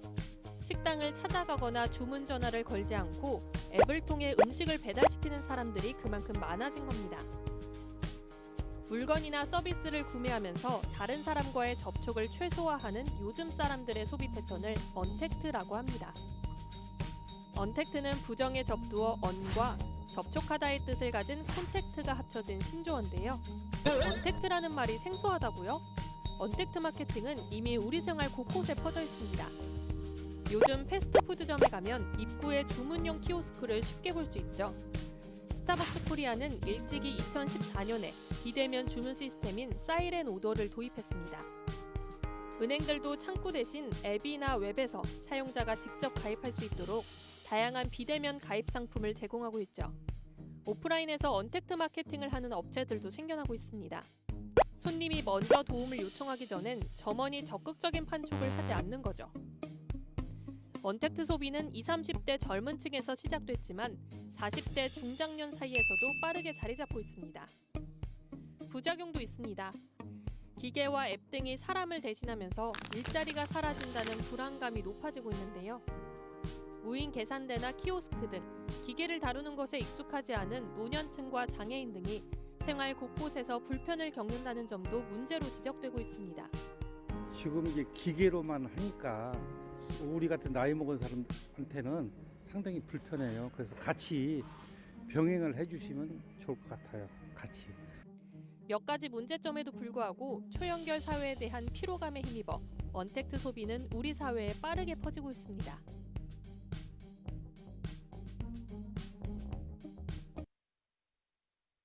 일반적 상황들이긴 하지만, 그리고 사회복지 시설과 이게 무슨 상관이야 라고 생각할지 모르지만, 결국 사회복지 서비스는요, 사회적 환경 변화에 따라 능동적으로 변할 수밖에 없다라는 거죠.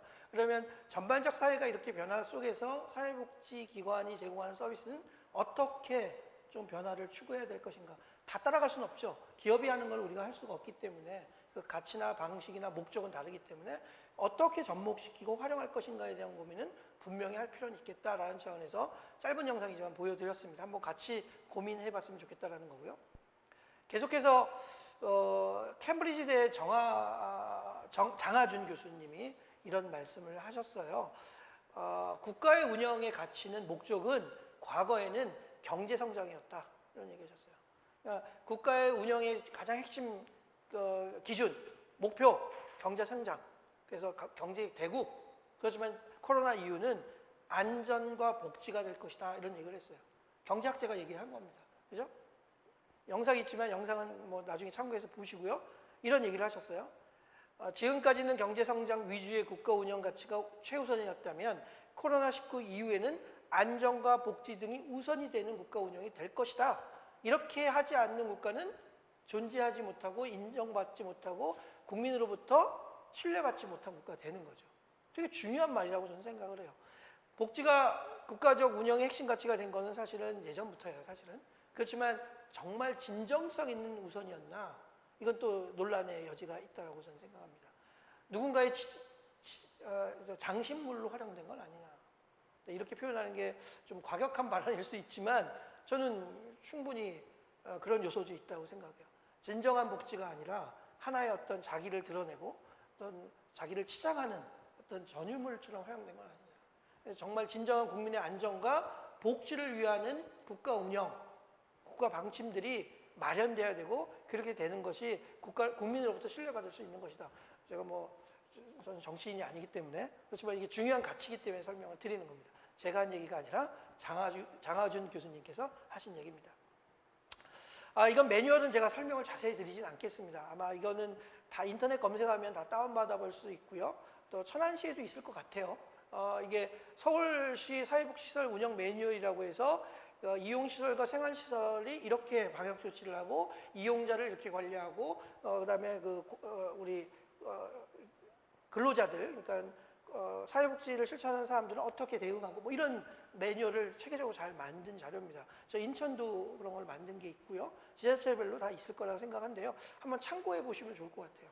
그래서 이런 것들이 최근에 들어서 많이 정리가 되고 나오는 거고 근데 여전히 보완할 필요는 분명히 있습니다. 이거 뒷부분에 제 과제로 마찬가지 설명을 드리겠습니다. 그리고 좀 혼란되는 게 사실은 사회복지 이용시설 단계적 개관 운영해가지고 1단계, 2단계, 3단계 이렇게 표현되어 있죠. 1단계, 2단계, 3단계에서 1단계는 뭐 일부 운영, 2단계는 확대 운영, 3단계는 제한적 정상 운영되어 있고요. 근데 위험 수준을 나타낼 때는 이건 숫자가 또 반대예요. 그죠? 1단계, 2단계, 지금 2.5단계죠. 3단계로 올라가면 아주 심각해서 폐쇄해야 되는. 그러니까 단계를 똑같은 단계를 쓰지만 그 의미는 정반대의 개념으로 쓰고 있기 때문에 전 이 용어도 좀 바꿔야 될 필요가 있을 것 같아요.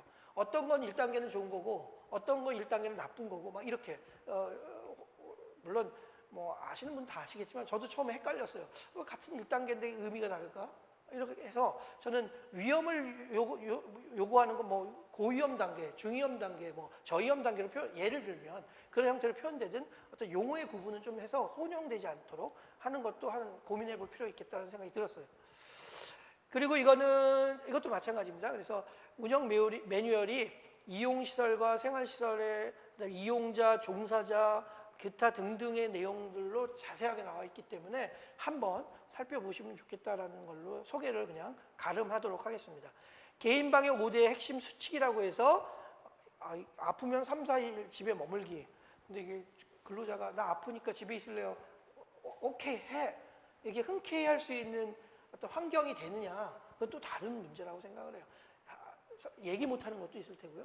또는 괜히 내가 좀 아픈 것 때문에 얘기해서 괜히 의심받거나 이런 것도 싫고 이것도 얘기 안 하는 경우도 있을 테고요. 그러니까 여러 사실은 조건이 있기 때문에 그런 분위기, 그런 문화, 또 그런 지침 매뉴얼들이 조금 더 자세하게 보편적으로 다뤄질 필요가 있겠다라는 말씀 드립니다.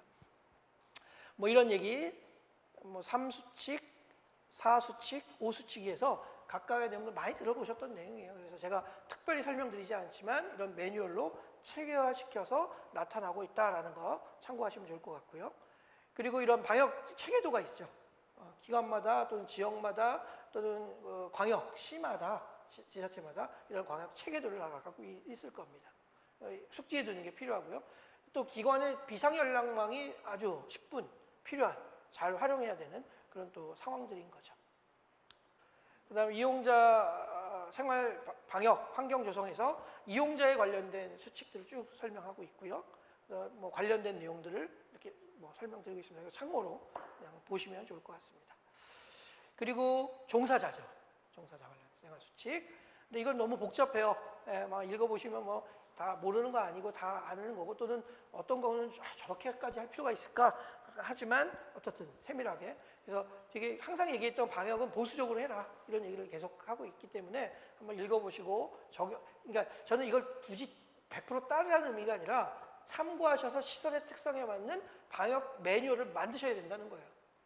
그러니까 장애인 복지관 다를 거고요, 종합복지관 다를 거고요, 노인복지관 다를 거고요, 아동시설 다를 거고요, 여성시설 다를 거고요, 다 다르다는 거예요. 생활시설, 이용시설 다를 거고요.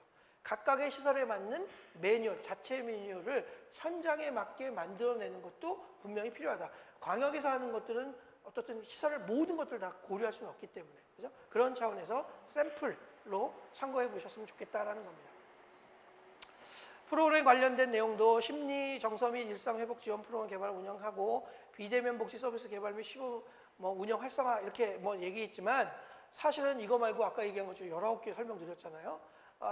저희 그 인천에서 만들고 있는 매뉴얼은 22개 이상 프로그램들을 운영하고 있었습니다. 그래서 이게 단편적으로 1번, 2번, 아니 2개의 사업으로 범주화시켰지만 수많은 다양한 사업들이 현장에서 이루어지고 있다라는 것들을 기억해 두시면 좋겠습니다. 이거 참고하시면 될 것 같고요. 이거는 인천에서 만든 매뉴얼 비슷합니다. 매뉴얼 자체는 참고하시면 좋을 것 같고, 이거 다 관련된 그 사이트에 가시면 다 PDF 파일로 다운받아 볼 수 있기 때문에 참고해 보시면 좋을 것 같습니다. 자, 이건 좀 시간은 많지는 않지만 질문 드리겠습니다. 코로나19 이후 대두될 혹은 고려해야 할 사회적 문제 등은 어떤 것이 있을까?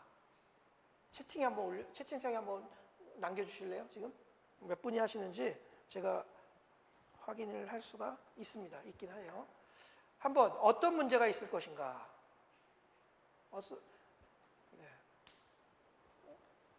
박찬미 선생님이 용어 통일화 필요해요, 강력하게 따옴표를 몇 개 붙이셨는데, 이렇게 좀 글을 남겨주시면 좋을 것 같은데요. 정보 격차, 이것도 맞아요. 또 시간이 없기 때문에 몇 분만 더 올려주시면 참고하겠습니다. 네. 이렇게 올리려면 또 안 올리시죠? 네.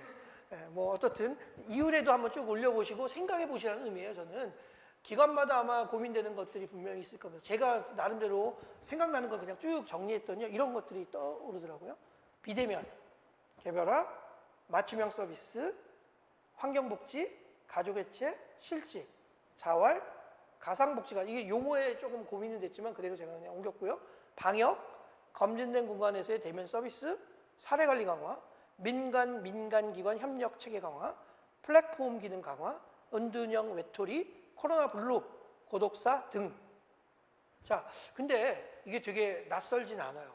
제가 곰곰이 생각했더니요, 저희가 96년, 7년, 8년 우리나라에 심각한, 아까도 잠깐 얘기했던 IMF가 있었죠. 그 IMF 이후에 우리 가정, 우리 사회, 우리 국가에 나타났던 사회적 현상 문제예요. 그죠? 동일한, 비슷한 문제라는 거예요. 그러면 우리가 만약에 포스트 코로나가 있다나 치면 그 이후에 사회복지관들은 이런 서비스들, 이런 문제에 대해서 적절한 서비스를 제공할 수 있는 능력과 준비가 되어 있는가라는 거예요. 되게 중요한 겁니다. 결국 사회복지 서비스도 요구자들이 요구하는 것들을 적절하게 대응했을 때, 클라이언트 중심의 서비스를 만들어냈을 때 호응을 얻을 수 있는 거고, 그거에 따른 예산 지원을 받을 수 있는 어떤 근거가 되는 거잖아요. 근데 사회에 만영돼 있고 우리 복지관 또는 복지시설 근처에 가족의 문제, 개인의 문제가 만연돼 있는데 우리가 제공할 수 있는 게 없다면 과연 우리를 존재를 인정해 줄 것인가? 또 다른 문제라는 거죠. 한번 고민해 볼 필요가 있고, 그런 고민들을 해서 적절한 서비스의 어떤 변화를 시도할 시기이다라는 것들을 말씀드리는 겁니다. 자, 첫 번째 제가 말씀드리고 싶은 거는 계속 반복적으로 얘기했던 겁니다. 첫째, 비대면 사회복지 서비스는 확대될 수밖에 없다. 그러나 중요한 건 비대면 사회복지 서비스만이 사회복지 서비스가 될 것이다. 이렇게 생각하는 사람은 아마 없을 겁니다. 그렇지만 그렇게 생각했다면 그거는 착각이다. 비대면 사회복지 서비스는 확대된 것은 분명하지만 전부가 아니다. 그죠? 보완적으로 그 역할들을 수행할 수 있는 것은 뭐 당면한 우리의 과제이지만 전부가 아니라는 것. 그래서 비대면 서비스를 뭐 터부시하거나 거부하자는 건 아닙니다. 그걸 활용할 필요는 있겠다라는 거죠. 근데 이 비대면 서비스를 확대하려면요, 아까 제 채팅창에서 읽어봤는데요, 환경의 변화가 필요해요. 그리고 그것들을 활용할 수 있는 당사자들 양쪽의 기능의 어떤 숙련이 필요하다는 거죠. 예를 들면 우리가 온라인 서비스를 제공하기 위해서 아주 양질의 컨텐츠를 아주 너무 잘 만들었어요.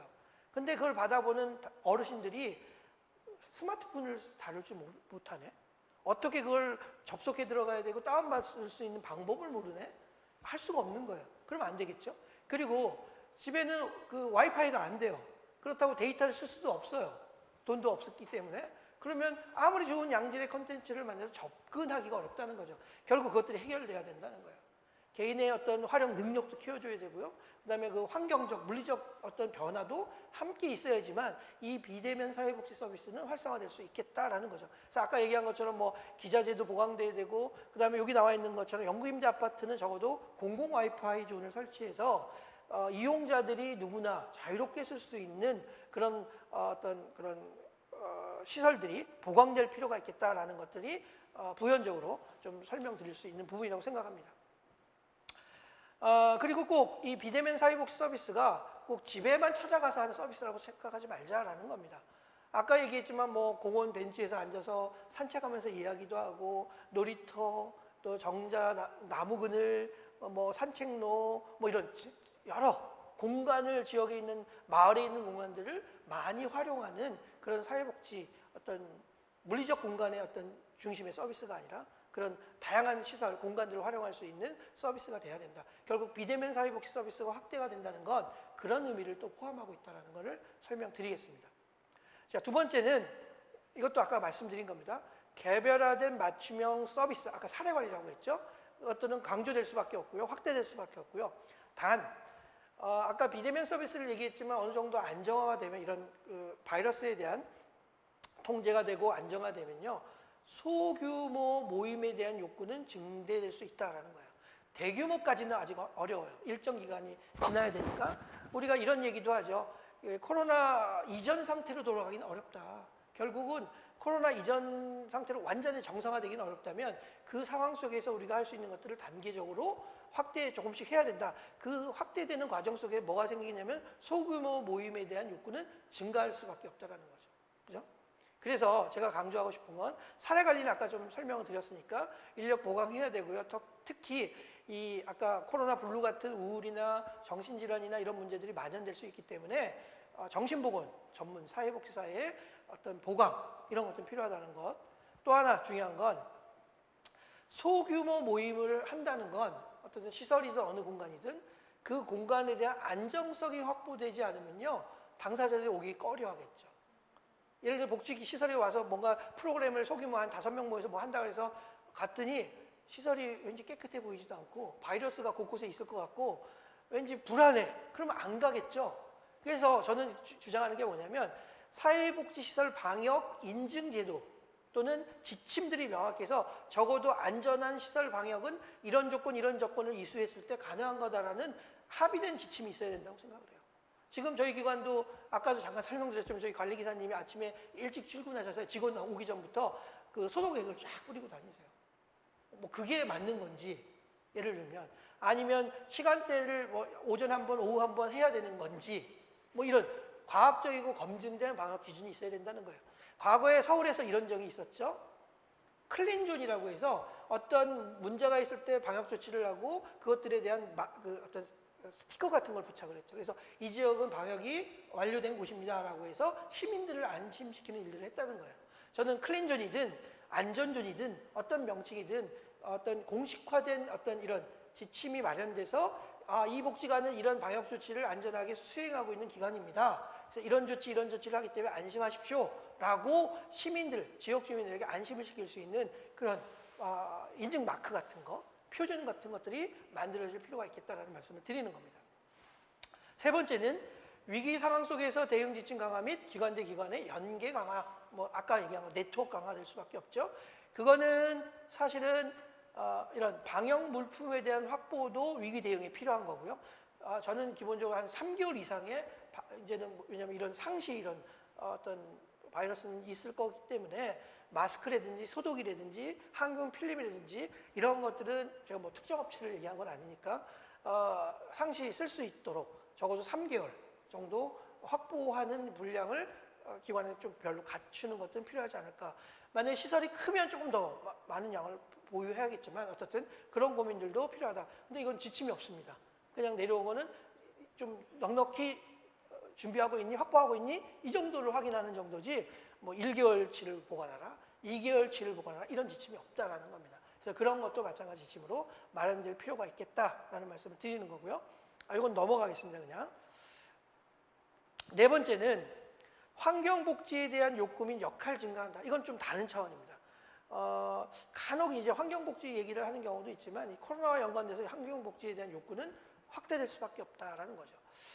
생태계를 파괴하는 게 우리 지금 사는 지금 바이러스가 코로나가 있는 시점에서 우리가 어렵게 된 거 다 코로나 바이러스가 문제야라고 하지만 그 코로나 바이러스를 만든 주 범인은 인간이라는 거예요.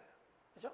결국 우리가 우리를 지키는 방식들, 바이러스를 예방하는 건요, 우리 환경을 지키는 거다라는 인식이 확대될 수밖에 없다라는 거죠. 그렇다면 우리 복지기관은, 시설들은 환경복지에 대한 사업들, 프로그램들을 준비하고 있느냐는 거예요. 그죠? 자연 생태계를 잘 관리 유지하는 것은 단순한 환경운동가들만의 역할이나 그냥 단순한 운동이 아니라는 거예요. 이제는 생활 속에서 이것들이 깊게 녹여 들어갈 수 있는 지역 복지 차원에서 복지관들이 함께 해야 된다는 거죠. 그래서 각종 폐기물, 오염물질 재활용, 활성화 등 관련된 어떤 복지 환경 관련된 프로그램들이 많이 개발돼야 되고요. 대표적인 게 뭐 EM 운동, 재활용 운동, 쓰레기 줄이기 운동, 뭐 이런 것들이 대표적이겠죠.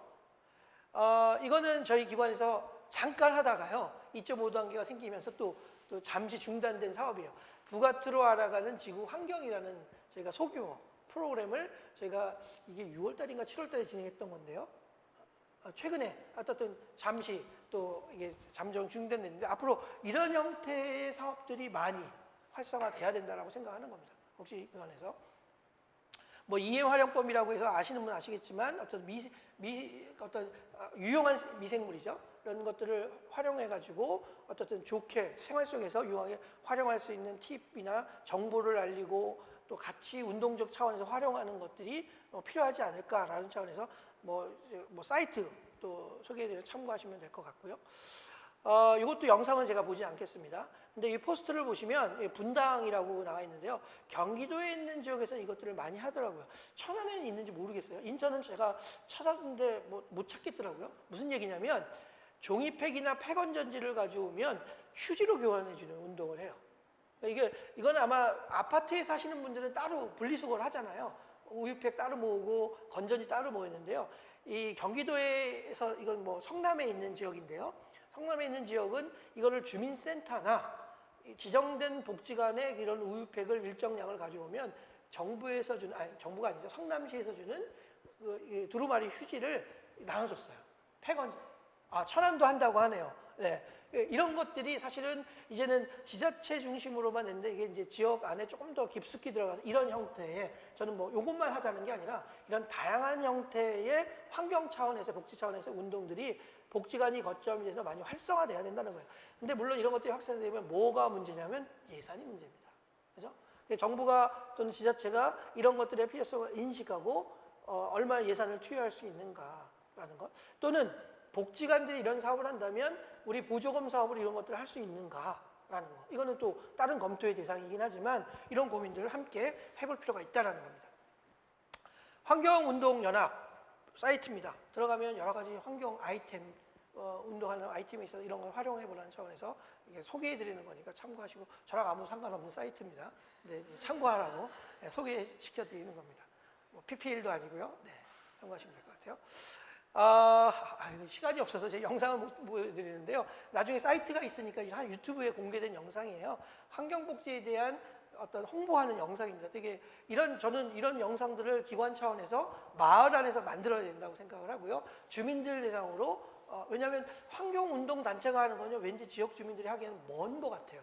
뭐 제 느낌인지 몰라도. 근데 마을에서 복지관들이 이건들이 함께 동참한다면 아마 주민들이 접근하기는 더 쉽겠죠.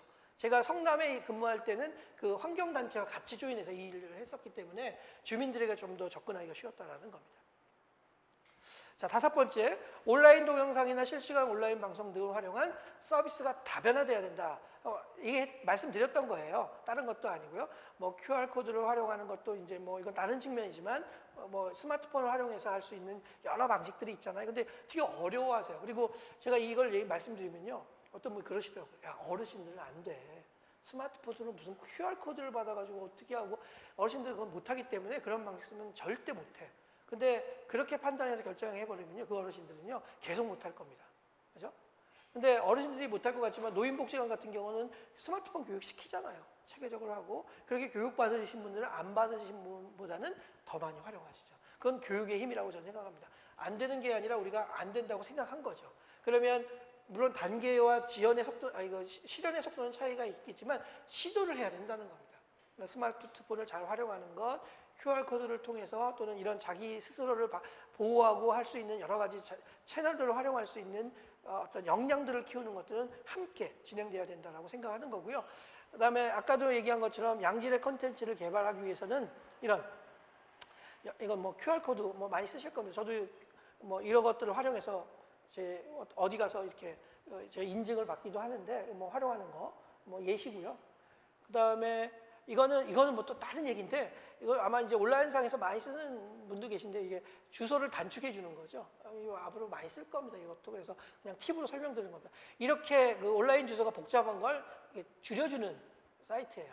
단순하게 단축 사이트 뭐 이런 것도 있고요. 그 다음에 이런 기자재 보강하는 거, 뭐 카메라 보강하는 거, 녹화기 관련된 보강하는 거, 또 편집하는 프로그램도 있어야죠. 이게 줌을요, 저희가 활용하려고 했더니요, 줌에 문제가 있더라고요. 뭐냐면 개인이 쓰는 건 문제가 없는데 저희가 보조금으로 해서 줌 결제를 하려고 했더니 안 돼요. 보조금 카드는 사실은 정부에서 제한되는 것들이 많아서 이게 비자 카드가 아니면 이 줌 결제가 안 되더라고요. 그래서 결국은 이걸 할 수가 없어요. 그래서 이 대안이 사실, 그러니까 이 줌만 그런 게 아니라 아마 외국의 것들을 활용하는 경우는 아마 그런 경우가 종종 있을 겁니다. 그래서 이런 것들을 또 보완할 수 있는 지침이나 보완책이 분명히 또 마련돼야 된다는 것도 같이 말씀을 드립니다. 줌 활용하는 거, 뭐 이거 많이 쓰시는 거니까. 네. 줌 말고도 다양한 어플들이 있죠. 그리고 동영상 하는 게 되게 어렵다고 생각하는데요. 혼자 할 수 있는 거 가장 간편한 거는 우리가 파워포인트를 활용해서 동영상 변환시키는 거, 가장 아주 쉽고 보편적으로 활용할 수 있는 거고, 기타 뭐 줌을 활용해서 할 수도 있는 것도, 또 동영상 편집할 수 있는 것도 있고 하는 거니까 다양한 기능들을 익숙하게 해야 되고, 또 실무자들이 활용할 수 있어야 된다. 뭐 이런 것들, 뭐 팀즈는 저도 개인적으로 좀 어렵더라고요. 근데 어쨌든 이런 다양한 매체들이 있으니까 활용해 보셔라 라는 전에서 설명을 드리는 겁니다. 자, 6번째, 이거는 조금 제 개인적인 생각이기도 하지만 다른 데서는 저도 잘 못 들어봤는데요. 저는 이거 되게 제가 또 주장하는 것 중에 하나입니다. 근데 중요한 건 이제 법적으로 얼마나 타당한지는 모르겠어요. 제 주장인 겁니다. 그거는 이제 법적인 전문가가 보강을 해주셔야겠는데, 재난이 포함된 사회 서비스에 대한 재개념화 및 수가라는 개념, 그러니까 우리가 요양수가라고 하잖아요. 의료보험 수가 이런 것처럼 수가 제도가 마련돼야 된다라는 거예요. 무슨 얘기냐면 좀 어렵긴 한데, 보건복지부 사이트에 가면요, 사회 서비스에 대한 개념이 설명되어 있고요, 관련된 서비스 내용들이 이렇게 잘 설명되어 있어요. 사회 서비스라는 건 뭐 이건 제가 넘어가고요, 이렇게 표로 되어 있어요. 근데 빨간 거는 제가 집어넣은 겁니다. 빨간색으로 쓴 글씨는 보건복지부 사회 서비스 표에는 없는 거예요. 제가 집어넣은 거예요. 그래서 지금과 같은 이게 재난이라는 걸로 저는 그냥 용어를 제가 개인적으로 정한 거고요. 코로나와 같은 이런 국가적인 차원, 세계적 차원의 재난으로 저는 명명한 거고요. 그런 재난 서비스도 사회 서비스 안에 들어가야 되고, 사회 서비스에 들어간다는 건 사회 서비스 대상자라면 누구나 자기가 원할 때 그 서비스에 대한 혜택을 누릴 수 있다는 거예요. 그죠? 대표적인 게 바우처죠. 바우처잖아요. 복지 카드를 활용한 자기가 뭔가를 구입하고 할 수 있는 거죠. 근데 우리는 그런 제도가 없어요. 지금 뭐가 있죠? 국가 재난지원금을 바라보죠. 지금 2차 재난지원금을 준다 안 준다 말이 있고 주더라도 소수만 뭐 정말 위기 상황의 소상공인들을 지원하겠다. 뭐 그건 국가가 판단할 일이지 서비스의 어떤 주체인 소비의 주체인 클라이언트들 당사자들이 결정할 수 있는 게 아니라는 거예요. 그런데 재난 서비스에 이런 사회 서비스에 포함되는 건 이 수가에 대한 개념으로 보는 거고요. 제가 주장하는 이겁니다. 빨간색으로 표시된 두 가지 개념인데, 첫째, 재난복지 서비스에 대한 제도적 보완은 재난 당사자들에게 낙인감 없이 긴급하고 필요한 것들을 구입하거나 기타 필요한 서비스를 활용할 수 있는 근거를 말해주는 제도이다. 그게 복지 카드로 쓰든 바우처 카드를 쓰든 뭐 유황 수가 제도처럼 활용할 수 있는 거죠. 되게 중요한 요소예요. 그래서 이런 것들을 제도적으로 만들 필요가 있겠다. 재난지원금 주세요가 아니라, 그리고 전 재난지원금 받아서 쓰네 표시되는 게 아니라 기존에 바우처 카드, 복지 카드 쓸 때 재난지역이 선포되고 재난 대상자로 선정되면 그 카드로 그냥 쓸 수 있는 거예요. 어디 가도. 근데 아까 전제 조건 얘기했던 것처럼 이게 제도적으로 법적으로 보완돼야 될 게 분명히 있을 거예요. 그래서 제 생각이 그렇다는 겁니다.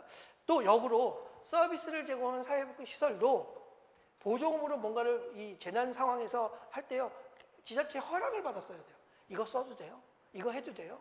예를 들면 저희 인천시는 고무적인 게 저희 열화상 카메라를 보조금을 쓸 수 있게 저희가 탄력적으로 변경해 주셔서 저희 20개 복지관은 다 열화상 카메라를 아주 고화질의 카메라를 다 구입을 했습니다. 그래서 시설 운영할 때 저희는 비치해 놓고 쓰고 있는데 그 기존의 보조금은 사실은 코로나 때문에 쓰질 못했잖아요. 그걸 전환해 썼다는 거예요.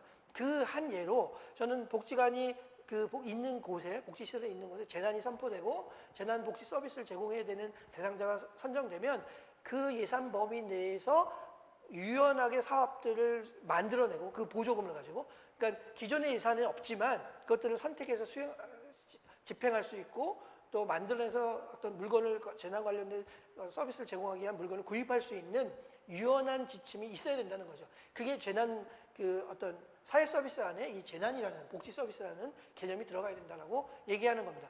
거기에 안 들어가더라도 다른 방식이라도 이런 재난 상황에 사회복지관이 유연하게 대처할 수 있는 제도 마련은 필요하다라는 것들을 제가 말씀드리고 싶은 겁니다.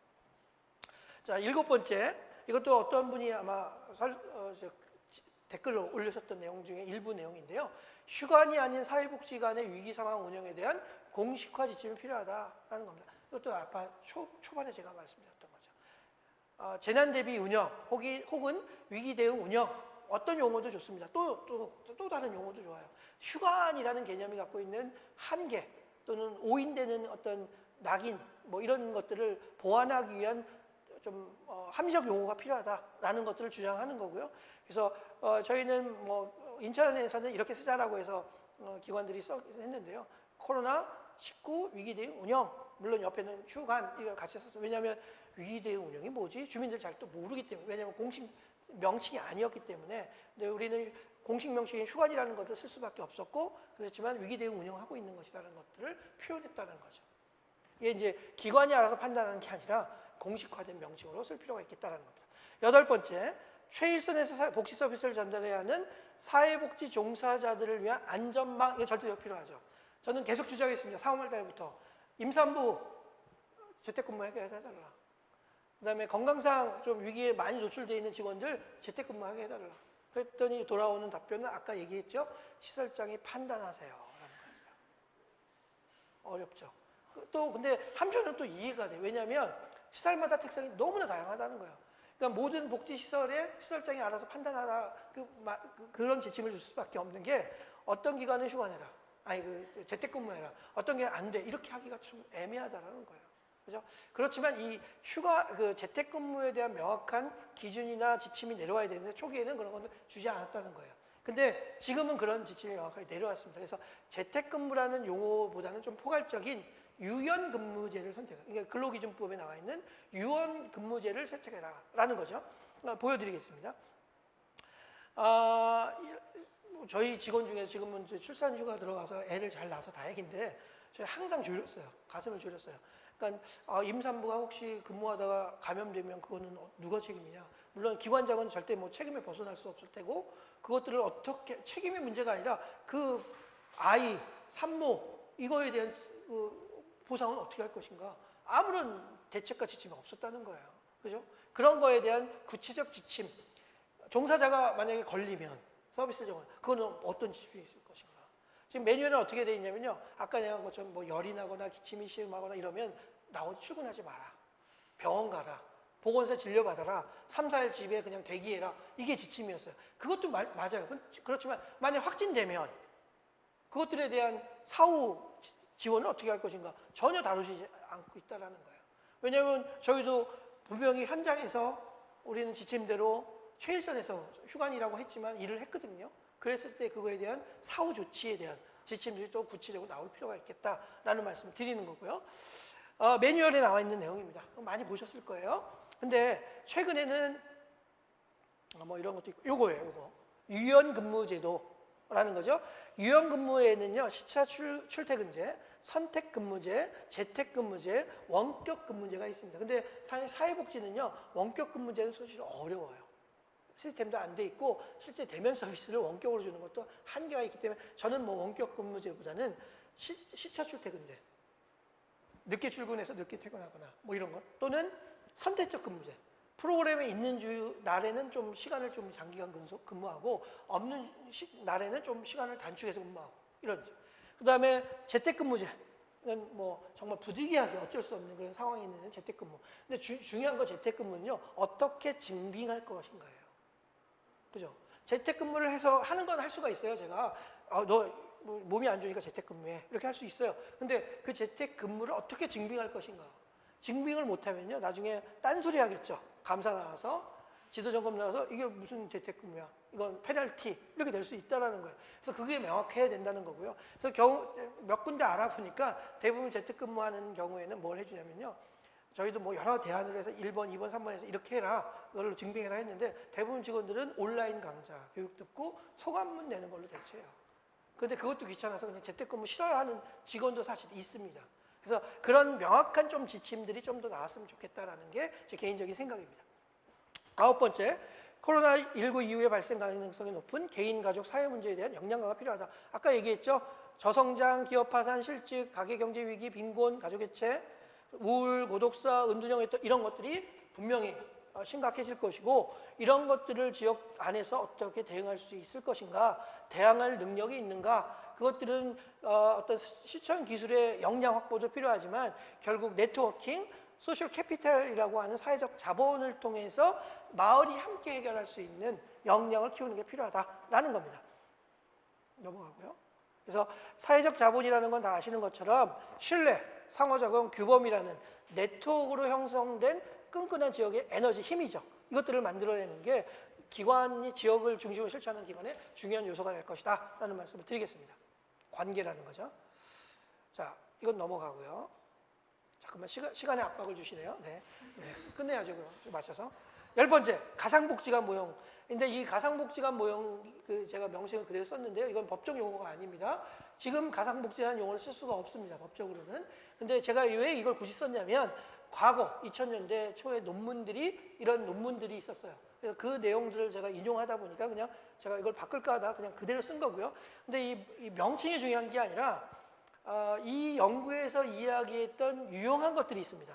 다 제가 동의하지는 않습니다. 그렇지만 그 유용한 것들을 어떻게 활용할 것인가, 그 고민을 할 시기가 됐다라는 겁니다.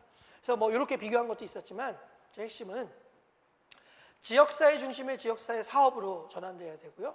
현지 완결력 사업 모델로서 진행돼야 되고요. 네트워크 자체가 사무실이며, 그러니까 공간적 의미의 사무실은 이제는 파괴해야 된다는 거예요. 지역 안에서 지역 자체가 사무실이 돼야 된다. 현지 완결형이라는 건 지역으로 출근하고 지역에서 퇴근할 수 있는 구조. 좀 생소하죠? 근데 결국 지역 주민을 만나고 지역 안에서 하다 보면 그렇게 될 수밖에 없다라는 거. 그러니까 어떻게 보면 유연근무제와 포괄적인 개념으로 또 생각할 수 있겠죠. 그 다음에 정보. 지금 우리나라 최근에 7월 달에 정부의 정책 중에 하나가 그 뉴딜, 한국 뉴딜 정책 이게 있죠. 그 중에 IT 관련된 정보 관련된 정책을 강화시키겠다라는 게 있죠. 데이터 댐을 확보하고 뭐 이런 얘기 있었잖아요. 사회복지기관도 아마 이런 것들이 이제 강력하게 조금 더 체계적으로 관리돼야 된다는 측면에서는 중요한 요인이라고 보고요. 이거는 사실 동의할 수는 없어요. 상근직을 최소화하고 아웃소싱을 인력 관리해라. 이거는 저는 개인적으로 동의하지는 않습니다. 과거 연구에 있었다는 겁니다. 그죠? 그렇지만 뭐 아웃소싱이 필요하다면 할 필요는 있겠죠. 그렇지만 이게 뭐 대안은 될 수 없기 때문에 그러니까 이게 기존의 복지기관을 대체할 수 있는 시설이다라는 관점은 저는 개인적으로 동의하지 않습니다. 기능을 활용하자라는 거죠. 그래서 이런 것들이 있어요. 요거 혹시 이런 기관 보셨는지 모르겠어요. 일산에 있는 남부 스마트 복지센터, 저희 인천에 있는 영정공감복지센터, 이게 이제 말하는 가상복지관 같은 형태예요. 공간의 개념을 최소화하고 현지 중심의 서비스를 하는 거죠. 근데 저는 이건 시설의 관점으로 보면 안 되고요. 왜냐하면 법적으로 복지관이라는 명칭을 쓸 수 없기 때문에 기능 특화 형태로 가야 된다. 기존의 복지시설의 기능 특화로 이런 복지센터가 운영돼야 된다. 그리고 기관이 현저하게 없는, 사회복지기관이 현저하게 없는 지역의 기능 특화 센터로서 운영되는 건 필요하다. 저는 개인적으로 그렇게 동의한다는 거죠. 그래서 이걸 다 일일이 설명드리지 못하지만 이런 특성을 가지고 운영되는 시설들도 앞으로는 늘어날 수밖에 없다라는 것들로 해서 가상복지관의 개념들을 설명드리는 겁니다. 자, 마지막이에요. 기타 생각해 볼 주제입니다. 근데 되게 중요해요, 이건. 첫 번째, 융복합 사회복지 서비스를 개발할 필요가 있겠다라는 겁니다. IT 연계하는 것, 그죠? 복지 경영 차원에서의 마케팅 차원에 다변화시키는 것, 사이버를 활용하는 것, 이런 것들은 뭐 확대될 수밖에 없다. 방역 등에 필요한 장비 필수, 마케팅 방식이 입체적이고 다변화돼야 된다. 코로나 이후 이건 모든 복지 시설들 고민하셔야 됩니다. 축소돼야 사업, 없어져야 될 사업, 확대할 사업이 무엇인가에 대한 고민들을 하셔야 되고요. 기존의 사업 계획서에 나온 사업들을 정말 아주 그냥 제로 베이스에서 다시 한번 재평가하셔야 돼요. 그래서 올해 사업을 획기적으로 바꿀 수는 어렵지만 내년 이후의 사업들을 5개년을 어떻게 우리가 만들어갈 것인가에 대한 점검 작업이 올해 안에 분명히 있으셔야 됩니다. 그것들이 변화가 있지 않으면 사실은 사회복지기관들이 능동적으로 주민의 욕구와 사회적 문제에 대응하기엔 어려울 수밖에 없다. 이런 말씀을 꼭 드리고 싶은 겁니다. 뭐 이거 영상이 넘어가고요. 이건 그래도 제가 인천시에 소속돼 있으니까 인천시 깨알 자랑을 하나 하고 가겠습니다. 인천시가 여기 보이시는지 모르겠지만 지자체 중 최초 열화상 카메라를 지원했다 했죠. 800만 원짜리를 구입했습니다.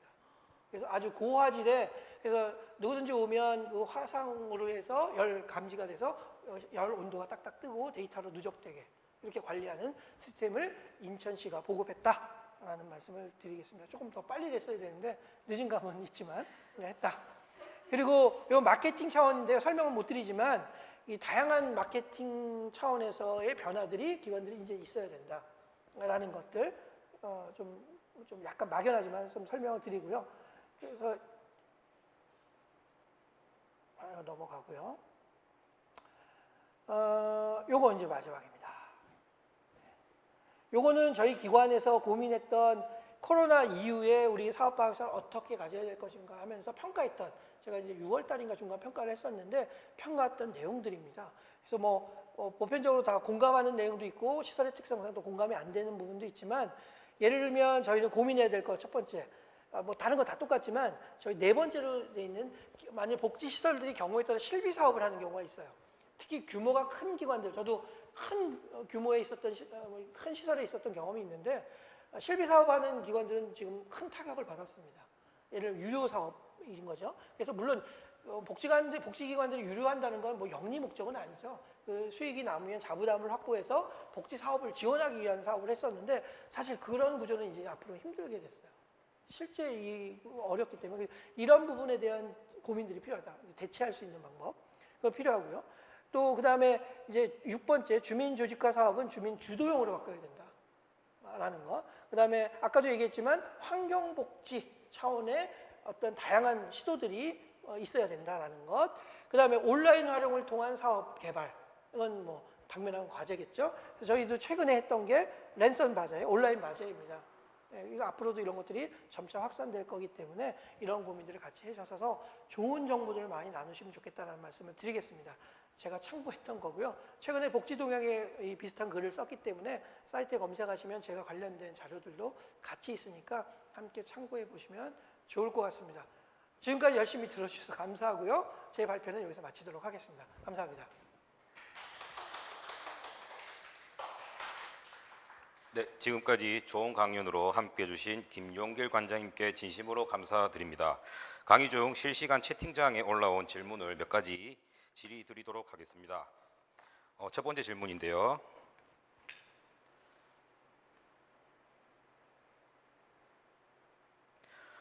이영희 지선아님께서 질문해 주셨습니다. 사례 관리할 때 과거에 아동학대가 있던 가정이라든지 우울증으로 가정방문을 꺼려했던 대상자분들을 코로나로 인해 사회복지사가 방문하는 것을 거부하지 않나요? 전화 대면만으로 파악하기 어려운 것들은 직접 가정 방문을 해야 하잖아요. 예를 들어 학대가 있었지만 전화 대화상으로 학대를 하지 않았다고 한다든지 우울증으로 전화상 깊은 이야기를 하지 않을 경우에는 어떻게 해야 되는지에 대한 질문이 있었습니다. 디테일한 질문을 해주셔서 나중에 개인적으로 좀 연락을 하시면 제가 설명을 더 자세히 드릴 것 같은데요. 근데 사례 관리는 말씀드린 것처럼 이런 어떤 특수한 상황에서는 대면 서비스를 할 수밖에 없다는 거예요. 제가 그래서 개별형 맞춤형 서비스를 해야 된다는 건 사례 관리는 결국은 대면 서비스가 핵심이기 때문에 특히 지금 같은 아동학대나 이런 문제가 있으면 전화상으로 확인하고 그것들을 뭔가 개입하는 건 분명히 한계가 있을 것 같고요. 이런 경우라면 사실은 방역 조치에 대한 준비를 철저히 하시고 당사자를 집에서 만나든 밖에서 만나든 만나는 대면 서비스는 분명히 있어야 된다고 생각을 하고요. 그런 것들이 있지 않았을 때는 사실은 개입의 오류가 생길 수 있기 때문에 그런 고민은 좀 같이 해주시면서 사례 관리에 접근을 하는 것들이 필요하지 않을까. 어떻든 지금 뭐 짧은 시간에 뭔가를 자세히 설명드리는 어렵기 때문에 추가적인 설명이 필요하시면 저한테 개인적으로 연락을 주시거나 하시면 다시 한번 고민해 드리도록 하겠습니다. 예, 그럼 두 번째 질문 드리도록 하겠습니다. 박종국님께서 질문해 주셨는데요. 사회복지관 그리고 사회복지사가 지역사회에 어려움과 욕구가 있어 코로나19라는 위험한 상황에서도 지역사회와 당사자들을 만날 수밖에 없는 것 같습니다. 두려움을 안고 사명감으로 불가피하게 대면 서비스를 할 수밖에 없는 사회복지사들의 안전을 위해서 기관 차원에서 어떤 조치 또는 지원을 하셨는지에 대해서 궁금하다는 질문이 있었습니다. 네, 참 저는 개인적으로는 어떻든 아까도 잠깐 말씀드렸지만 제가 지금까지 근무하면서 가장 올해 코로나 상황에서 가장 제가 걱정이 어려움했던 건 모든 직원이 다 걱정이셨지만 저는 임산부에 대한 팀장 중에 하나가 임산부, 지금은 뭐 아까도 말씀드렸지만 육아휴직 들어가서 아이를 잘 낳아서 다행이었지만 저는 뭐 3월, 4월, 5월 동안 제일 걱정이었어요. 그래서 학교에 파견 나가서 하는 사업도 가능하면 나가지 마라. 제가 그렇게 얘기를 했고요. 그리고 가능하면 대체할 수 있는 직원이 있으면 뭐 이렇게 할 수 있도록 해라라는, 이건 배려가 아니라 해야 되는 판단이었다고 생각했고요. 그리고 저는 계속적으로 재택근무에 대한, 그러니까 모든 직원을 재택근무하자는 게 아니었어요. 저는 그러니까 이런 어떤 특수 상황에 있는 직원들에게는 재택근무를 좀 허용할 수 있도록 해달라는 요청을 지속적으로 드렸던 거고요. 그리고 또 가장 그 상황 속에 저희가 할 수 있었던 건 고열이 나거나 기침이 나거나 조금이라도 몸이 이상이면 저한테 연락하고 출근하지 말아라, 그리고 병원 진료를 받아라 라고 하는 게 제가 할 수 있는, 판단할 수 있는 기준이었다고 생각하고, 아쉬움은 있지만 이것들이 앞으로 보강되면 조금 더 명확한 지침 안에서 적극적으로 대응할 수 있지 않을까, 이런 생각을 했습니다.